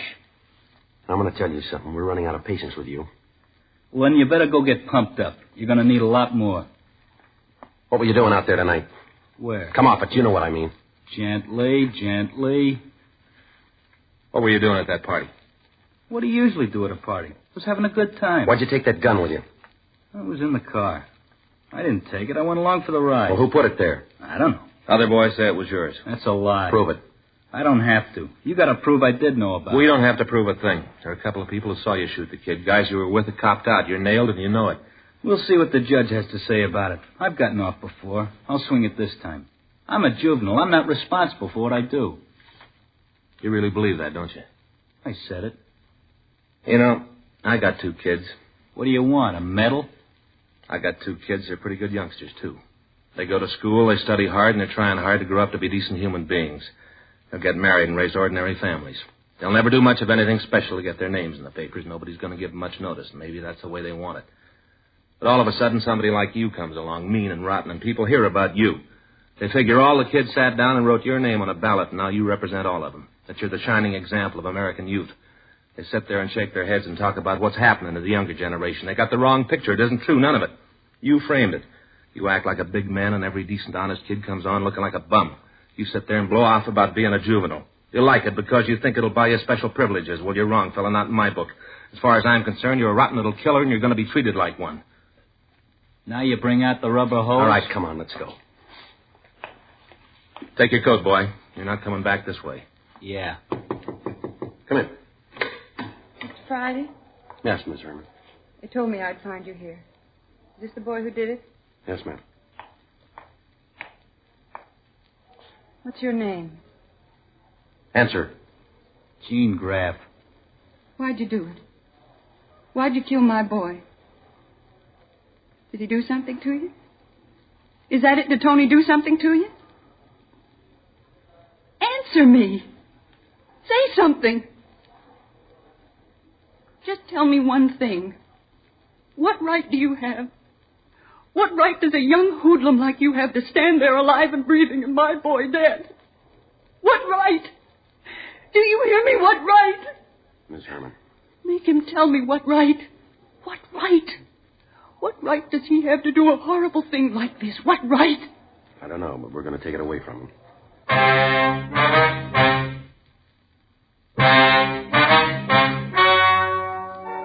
The story you have just heard is true. The names were changed to protect the innocent. On October 4th, a petition was filed in juvenile court, and the subject was declared unfit to be tried as a juvenile. He was ordered to be tried in superior court under the general law. In a moment, the results of that trial. Now, here is our star, Jack Webb. Thank you, George Fenneman. Friends, we've been getting letters from people all over the country telling us that they've switched to Chesterfield. Now, just as I've been telling you, thousands of smokers are changing to Chesterfield because only Chesterfield gives proof of low nicotine, highest quality. That's why I recommend you try them today. Regular or king size, Chesterfields are really mild, really satisfying. Best for you.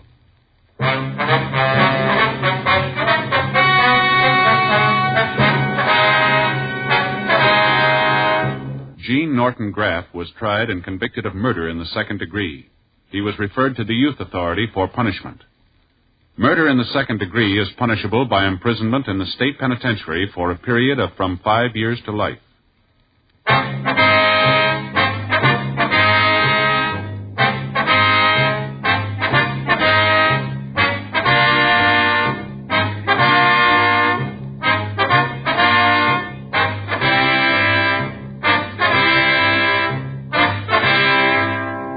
You have just heard Dragnet, a series of authentic cases from official files. Technical advice comes from the Office of Chief of Police W.H. Parker, Los Angeles Police Department. Technical advisors Captain Jack Donahoe, Sergeant Marty Wynn, Sergeant Vance Brasher. Heard tonight were Ben Alexander, Bert Holland, June Whitley, Gil Stratton. Script by John Robinson. Music by Walter Schumann. Hal Gibney speaking. Watch an entirely different Dragnet case history each week on your local NBC television station. Please check your newspaper for the day and time. Chesterfield has brought you Dragnet, transcribed from Los Angeles.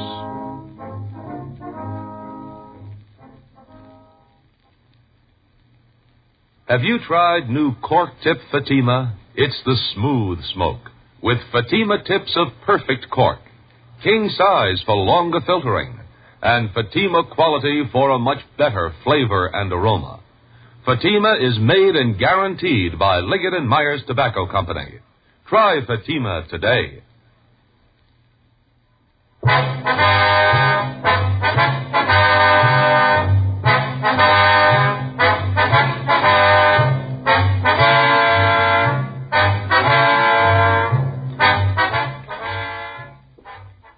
John Cameron Swayze and the news tonight on the NBC Radio Network.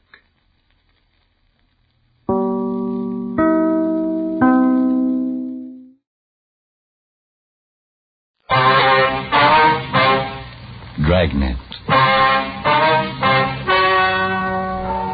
Ladies and gentlemen, the story you are about to hear is true. The names have been changed to protect the innocent.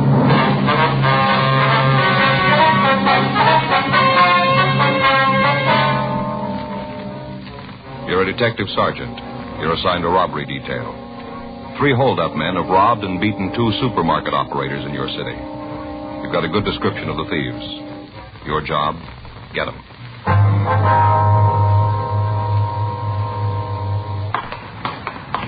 It was Tuesday, November 3rd. It was cold in Los Angeles. We were working the day watch out of robbery detail. My partner's Frank Smith. The boss is Chief of Detectives Thad Brown. My name's Friday.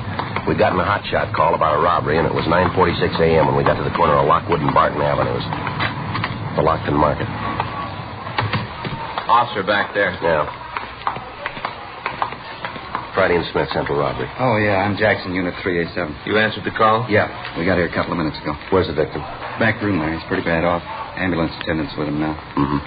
My partner's checking the neighborhood. If there's nothing you need me for, I'll give him a hand. Yeah, make a 211 report for you, Lee, will you? Right. Thank you. Looks like there was quite a fight. Yeah, stuff all over the place. Come on. What do you got in that bottle? It sure stinks. Yeah, you got to clean up these cuts. Let's try to hold still. Ow! Hey, take it easy, huh? Yeah, something you want? We're out of Central Robbery. Is this the victim? Yeah, a couple of cuts, nothing serious. Tell him about Andy. He's the one who really got it. Who's Andy? Yeah, the clerk. Pretty rough. Looks like it might be a fractured jaw. He's in the truck now. Now, let me get this tape on you now, huh? Ow. That should do it. Might be a good idea if you saw your doctor. Yeah, what about Andy? We're going to take him down to Georgia Street Receiving. You going to call me and let me know about him? It might be better if you called them. Yeah, okay. All right, see you guys, huh? Yeah, right. Yeah. Thanks. Yeah, sure. Boy, that one guy really clouded me. Hurt. Mm-hmm. What if you feel up to telling us what happened here? 3 of them. 3. Came in and held up the place. Clouded me and Andy. Sure hope he's going to be all right. What's your name, sir? Cliff Hall. You own the store, do you? No, me and Andy run it, though. We'd like to buy it. What time did these men come in? Must have been around 9:30, around in there. Did you give the officers who answered the call a description of the men? Yeah, that was the first thing they asked me. Go ahead, please. I was getting the money ready for the bank deposit. Andy was back here stacking bottle cases. These 3 guys came in. First off, I thought they were customers. Yeah. A couple of them walked to the back of the place. I thought they were picking out stuff. The other one kind of stood around by the cash register where I was. Go ahead. Well, after he was there for a minute and I see the other 2 aren't picking up nothing, I asked him if there was something I could get for him. That's when he pulled out a gun. What about the other 2? Oh, it worked like they had some kind of signal. As soon as the one in front pulled his gun, the other 2 did too. The fellow asked me to put all the money in a paper bag. Got the bag from up in front there. Took it right out of the stack and handed it to me. Said for me to put the dough in it. You recall his exact words?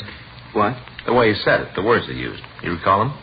Well, let me see. I think it was, put all the dough in this bag. Don't say anything. Just do as I say. That was the way he said. What'd you do then? Like he said. He had that gun pointed right at me. I could see the other 2 guys. I wasn't going to do anything but what he told me. I put the money in the bag. Mm-hmm. I thought they'd leave the place, but that's when Andy came out. I guess he wondered what the other 2 were after. You see, from where he was, he couldn't see the guns. Oh. He walked out to them, asked if there was anything special they were looking for. Mm-hmm. What happened then? Well, then he saw what was happening. He saw the guns, and he tried to throw the guys out. I don't know why he did it. Andy's like that. He gets an idea in his head, and there isn't anything that'll shake it loose. He tied into those 2 guys, almost had them whipped, too, even with the guns. The guy that was with me saw what was going on, yelled back at him, told him not to shoot. He ran back and laid his gun alongside Andy's head. Oh, clouded him right along in here. Mm-hmm. Andy dropped like a sack of potatoes, and the 3 guys ran out of the store. How much money did they get, you know?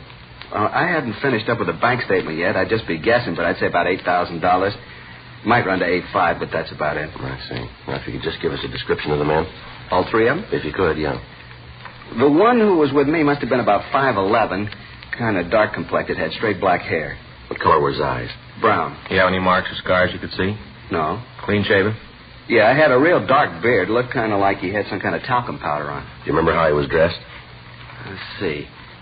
A dark blue suit, gray top coat, gray hat. Was he wearing a tie, do you know? Yeah, a gray tie with maroon stripes. You know, kind of diagonal, a thin tie. Anything unusual about him? Make it easier for us to identify him? No, I don't think so. How about the gun he was carrying? What kind was it? I couldn't see the name. No, sir. I mean, was it an automatic or revolver? Oh, an automatic. Looked like a big caliber. I'd say .45. One of the other fellows had a revolver, but the guy with me and the small one had automatics. You know if they drove a car? Well, if they did, I didn't see it. Might have had it parked right out in front for all I know. I told you I was busy when they came in. When they left, I was too worried about Andy to pay any attention to him. The way they hit him, a terrible thing, right along here. Oh, excuse me a minute. I got some aspirin here in the drawer. Yes, sir. Sure hope Andy's going to be all right. We've been together a long time. Can't get over that little guy, the one who hit me. I should have taken him. But the big one, he's tough looking, a real fighter. Well, this isn't going to help much. Huh? He's going to lose this one.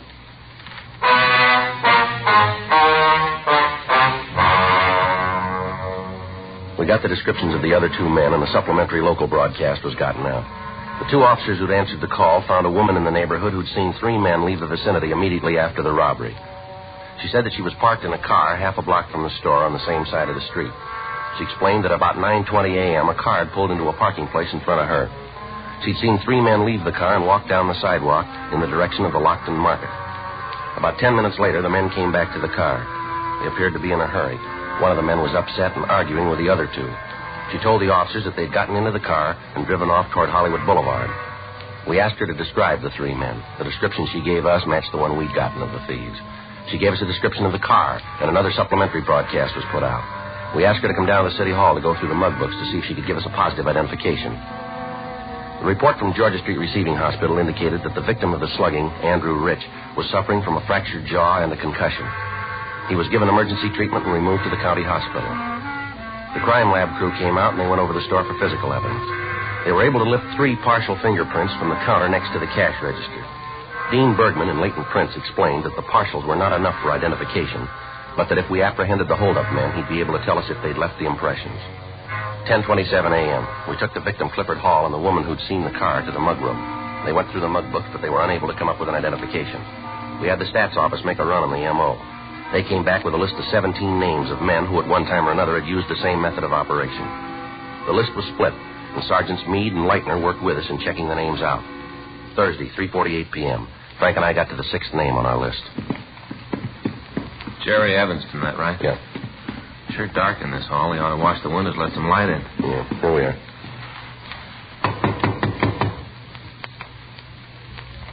Might not be in. Yeah, we'll try it again. Now let's talk to the manager. Yeah. Yeah? Who is it? Manager, we want to see you a minute. Just a minute.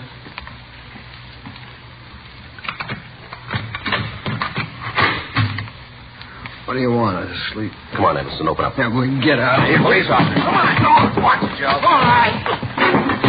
right, come on, Evanston, get up. What are you doing? I'm clean. Look, you got no right to come busting in here like this. Yeah, you're so clean. What are you putting out trouble for? I got scared, that's all. I just got scared. Well, how'd you feel? Somebody woke you up and then shoves their way into your room. You ain't going to stand around and just let them do it. He's clean, Joe. I told you that. I got no trouble I don't want none. You check with Galloway, he'll tell you. I'm home every night at 9 o'clock, every night. Where were you this morning? Huh? This morning, where were you? What time? You just tell us what you did, starting when you got up. I was up all night. I got a virus or something. I couldn't sleep. Take a look there in the dresser. You can see the stuff I've been taking. I haven't been out of this room, not for a couple of days. Can you prove that? Why? Can you? No, there wasn't anybody here. You get any phone calls? No. I don't know what this is all about, but you guys are leaning on me for nothing. Now, you talk to Galloway. He'll tell you I've been working. Well, look here, I'll show you. Where you going? I just want to show you something I got in the drawer. Well, you stay right there. I'll get it for you. Okay, I got nothing to hide. Take a look in the top drawer there, left-hand side. Yeah. These what you mean? Yeah, that's it. I'll take the rubber band off and look. You'll see I'm telling you the truth. Now, you see? It's all the check receipts I've gotten from where I work. You look at them. I'm working every day, and I'm home at night, 9 o'clock every night. How about it, Joe? Yeah. Now, you see? You haven't been out of this room all day, huh? Not a minute. Now, come on, what's all this about anyway? What are you guys after? We figured maybe you could tell us. Yeah? I'm sorry. Without you telling me what you want, there's nothing I can give you. You see any of the boys anymore? You mean the fellas I knew before I fell? That's right. Not if I can help it. I'm trying to stay away from them. See any of them lately? Yeah. Saw Alex a couple of days ago. Alex? Yeah. Alex Finley. I knew him when I was up in Q. He came in where I was working. Did you talk to him at all? All right. Just said hello. Passed a couple of minutes talking about some of the guys we knew. See in the rackets now? I don't know. Is he on parole? Yeah, I think so. Did he give you anything? Oh, a couple of rumbles, but if I turn them over to you, I don't want a credit for them. You don't know where you got them. All right. Alex tells me there's a gang that's going to start working here in town, market jobs. How many men? Well, from what Alex says, there's 4, all heady guys. Finley with him? No, I don't think so. He told it to me that he just heard it. Did he say anything about who the 4 men are? No, I don't think he knew. He just said they were heavy and they were starting to work. You know where we can get in touch with Alex? No. Well, you might check with Galloway at the parole office. He might have it. Yeah, we will. I'll probably see him again. I'll try to get the information if I can. Well, what does you want to know? Who the guys are? That's right. Okay. Now, like I told you, though, I don't want any credit for it. I'm in real trouble if it gets around that I'm playing footsie with you. Yeah, sure. I'll try to find out when they're going to start working, too. Well, don't you worry about that. Huh? We already know that. 4:10 p.m. We got in touch with Fred Galloway at the state adult parole offices, and we checked on Jerry Evanston. From what the record showed, the story Evanston had told us was true. His parole officer had reported him working and apparently living up to the conditions of his release. We left him one of our cards and asked him to call us in the event he heard from Alex Finley. 4:21 p.m. We checked back into the office and we met with Sergeants Meade and Leitner. They told us that they'd checked out the names on their half of the list without result. We sent a teletype up to George Brett in CII, Sacramento, giving him the description of the holdup men and listing the M.O. that they'd used. We asked him to run the information through their files and forward any information they came up with. 5:19 p.m. We went out to get something to eat, and then we checked back into the office. Good dinner, huh, Joe? Yeah. I never saw a guy could eat so many enchiladas as you. Yeah, I can't help it. I get started on them. Can't seem to stop. Yeah. You got any soda in your locker? No, you got trouble again? You know I always do when we have enchiladas. You ought to remember that when you order a half a dozen. I suppose so. I get it. Robbery Friday, yeah. When was that? You're pretty sure, are they? Has the lab been called yet? Yeah. Okay. Right, thanks. Oh, that's a break. Yeah? They just found the getaway car.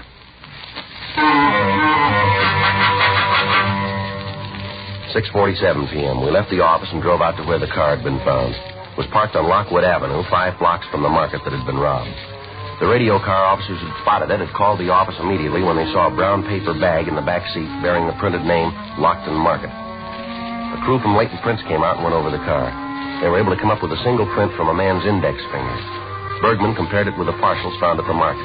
They matched. We checked the white slip in the car and found that the vehicle was stolen. The report on it had been filed at 10:37 a.m. that morning. We talked with the people in the immediate vicinity, but none of them were able to tell us anything about the people who'd parked the car. However, we did come up with an elderly man who told us that he'd seen 3 men get into another car at about 9:45 that morning. He said that he remembered it because the driver of the car had pulled into a parking space and stopped the motor. Another automobile had parked directly in front of the car, and the driver of the first machine had moved so that there was no one in front of him. The man went on to say that a few minutes after the driver pulled into the second parking place, 3 men had come around the corner, gotten into the car, and the 4 of them had driven off. The witness was unable to give us a description of the car other than to say that it was a late model Plymouth or Ford. The only description he could give us of the men was that one of them was large and was wearing a gray top coat and a hat, and that one of them was small. 8:40 p.m. Frank and I went back to the office and checked out for the night. The following morning at 8:02 a.m., I checked back in for work. Hi, Joe. Morning. Kind of cold out. Yeah. You look happy this morning. I didn't sleep a wink last night, Joe, not a wink. What's the matter? Stomach. Next time I even think about eating enchiladas, stop me, will you, Joe? Yeah, sure. Any mail come in? I don't know. I just got in. There's an ad here from that store over on West 6th. They're having their annual sale. Yeah? I want to try to get over there. I'd like to get me a new suit for Christmas. There's a special delivery from Brereton. Huh. Probably those mugs we asked for. I'll see. Yeah, there's 6 of them. You want to get in touch with Cliff Hall? We can drive over and have him take a look at them. Yeah. You got any other pictures? Yeah, we can mix them up. I'll call Hall. Okay. I sure hope we get an ident. We haven't got much to go on. There's got to be a break someplace. We got to find it. From what Finley said about the gang starting up an operation, doesn't sound like just one job. No. They start on a string, they can do a lot of damage. Well, it doesn't give us much choice, does it? No. We got to get to them. 8:27 a.m. Frank and I left the office and drove over to talk to the victim, Cliff Hall. We showed him the mug shots George Brereton had sent us. He picked one out and said that he was positive that the man in the picture was the one who'd held him up. The name on the mug shot was Harold Bishop. According to the record Brereton had sent us, Bishop had been convicted twice on violation of 211 PC, armed robbery. 9:20 a.m. We drove over to the county hospital and showed the pictures to the other victim, Andrew Rich. He picked the mug shot of Bishop as the suspect who'd robbed and beaten him. The notation on Bishop's picture gave us the information that he was on parole at the time. We returned to the office and put in a call to Fred Galloway at the State Adult Parole Office. Yeah, Fred, this is Joe Friday. Mm-hmm. Yeah, fine. We'd like some information on a Harold Bishop. San Francisco number 82609. 26, that's right. Male, white, Caucasian. We got a mug from Brereton. No, he says he's on parole. Yeah, if you will. Thanks a lot. He's checking the master file now. Meade and Leitner are standing by if we need them. When we get this address, we're going to have to move fast. Yeah. Yeah, Fred. When was that? Well, how's his report there? I see. No, I don't know. Yeah, I suppose. Right, Fred. Thank you. Well, you can tell Meade and Leitner to relax. Bishop's got an out-of-state parole. He's living over in Phoenix. Well, he still could be getting into California. No, not likely. Huh? Fred checked with his parole officer. Yeah. He's got a job, and he's been reporting to his parole officer every month.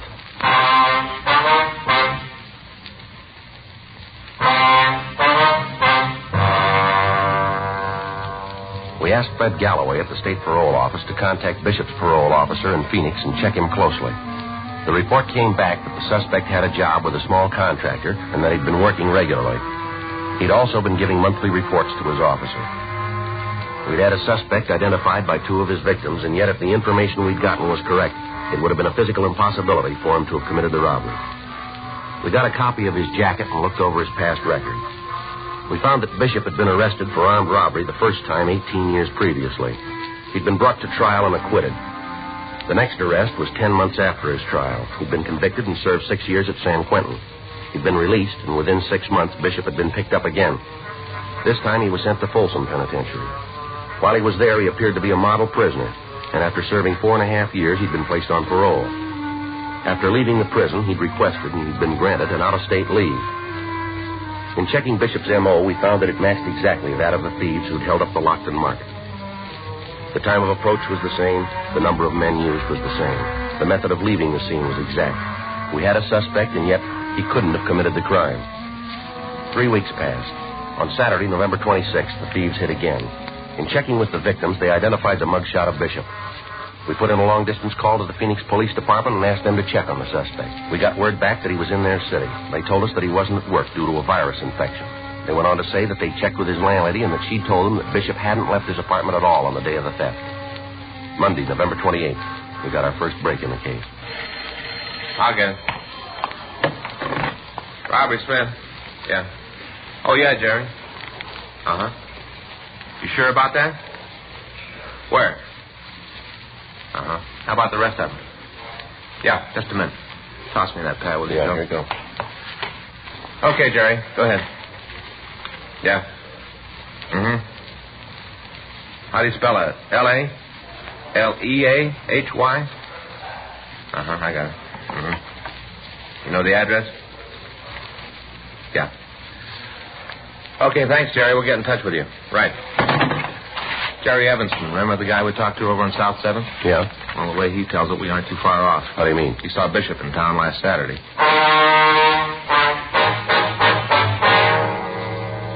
We put in a call and we found that there were 2 major airlines with flights to Phoenix. The flight time they listed was 1 hour and 35 minutes by air. If Bishop caught the last flight leaving Phoenix, he could arrive in Los Angeles at 11:20 p.m., the night before he planned to commit a robbery.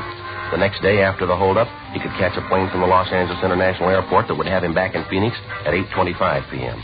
By doing this, he would be absent from his work only 1 day, and he could schedule his flights so as not to hit on the days when he had an interview with his parole officer. Tuesday, November 29th, a meeting was held in Chief Thad Brown's office. It was decided to put a special stakeout on the airport and wait for the suspect to come into town. At that time, he'd be followed and taken into custody as he prepared to commit another robbery. The names of the 3 other men Jerry Evanson had given Frank as having been involved in the holdups had been checked through R&I. All 3 of them had arrest records. Surveillances were placed on their homes, and they were kept under constant watch. Monday, December 12th, 11:15 p.m. Frank and I relieved the stakeout at the airport. There's a bench over there. We can keep all the gates in view. Yeah.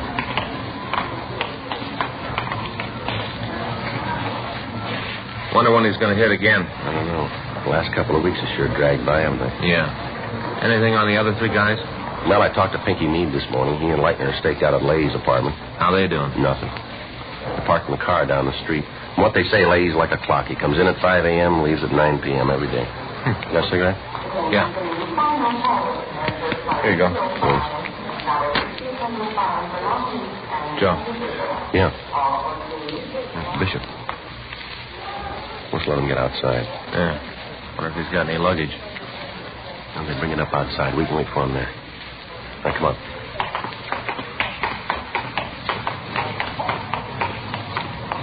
You see him? Yeah, there he is. Getting into that cab. Come on.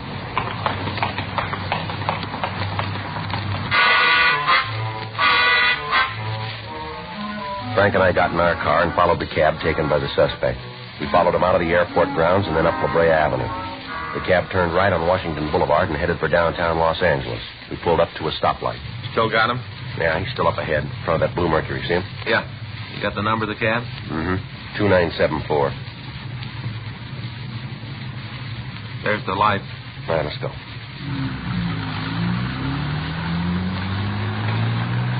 Better try to pick it up a little, Frank. Cab's pulling away from us. Yeah. Think he's seen us? No. Can't you close in a little? Traffic's too heavy. Can't use a siren. We'll trip him. Yeah. Still see him? Yeah. There's a break. Guy ahead's making a right turn. Now we're right behind the cab. Yeah. I'll close in now. Good. Watch it, Frank. That guy pulling out of the alley. Hold on.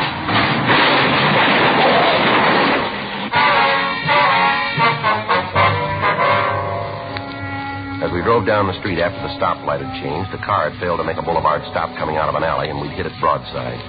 The damage done to both cars was considerable, and we'd lost our suspect. Frank got to a phone and called the office. He gave them the number of the cab that Bishop was in and asked for a traffic investigation car. The office started a search for the missing suspect. Lieutenant Jack Smyers told us to proceed to the apartment of Tom Leahy to wait for further development. In the meantime, a citywide broadcast went out carrying the description of Bishop and the other 3 men involved in the theft. Frank and I arrived at the apartment, and we relieved Meade and Leitner. We had the manager of the place let us into Leahy's room. We waited.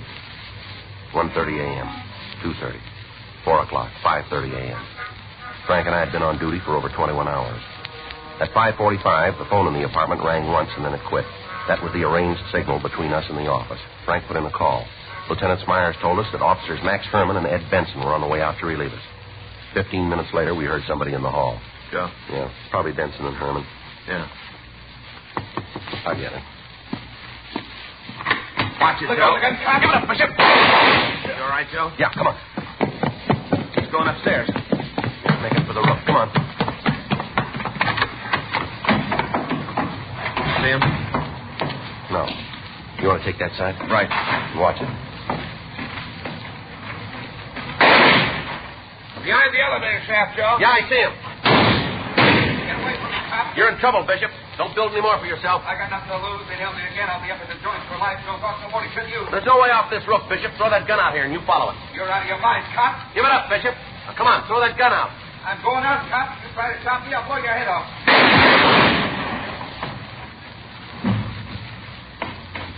You all right, Joe? Yeah. How is he?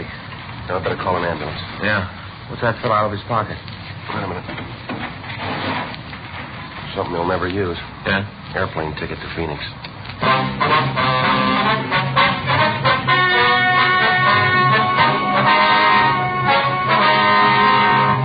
Albert Martin Kruger, Harold Nelson Bishop, Thomas Nagel Leahy, and Charles Everett Lee were taken into custody and brought to trial for 2 counts of robbery in the first degree. They were convicted and received sentence as prescribed by law. Robbery in the first degree is punishable by imprisonment in the state penitentiary for a period of not less than 5 years. Because of his previous record, Thomas Nagel Leahy was given the maximum sentence and is now serving life imprisonment in the state penitentiary, Folsom, California. Dragnet is a presentation of the United States Armed Forces Radio Service.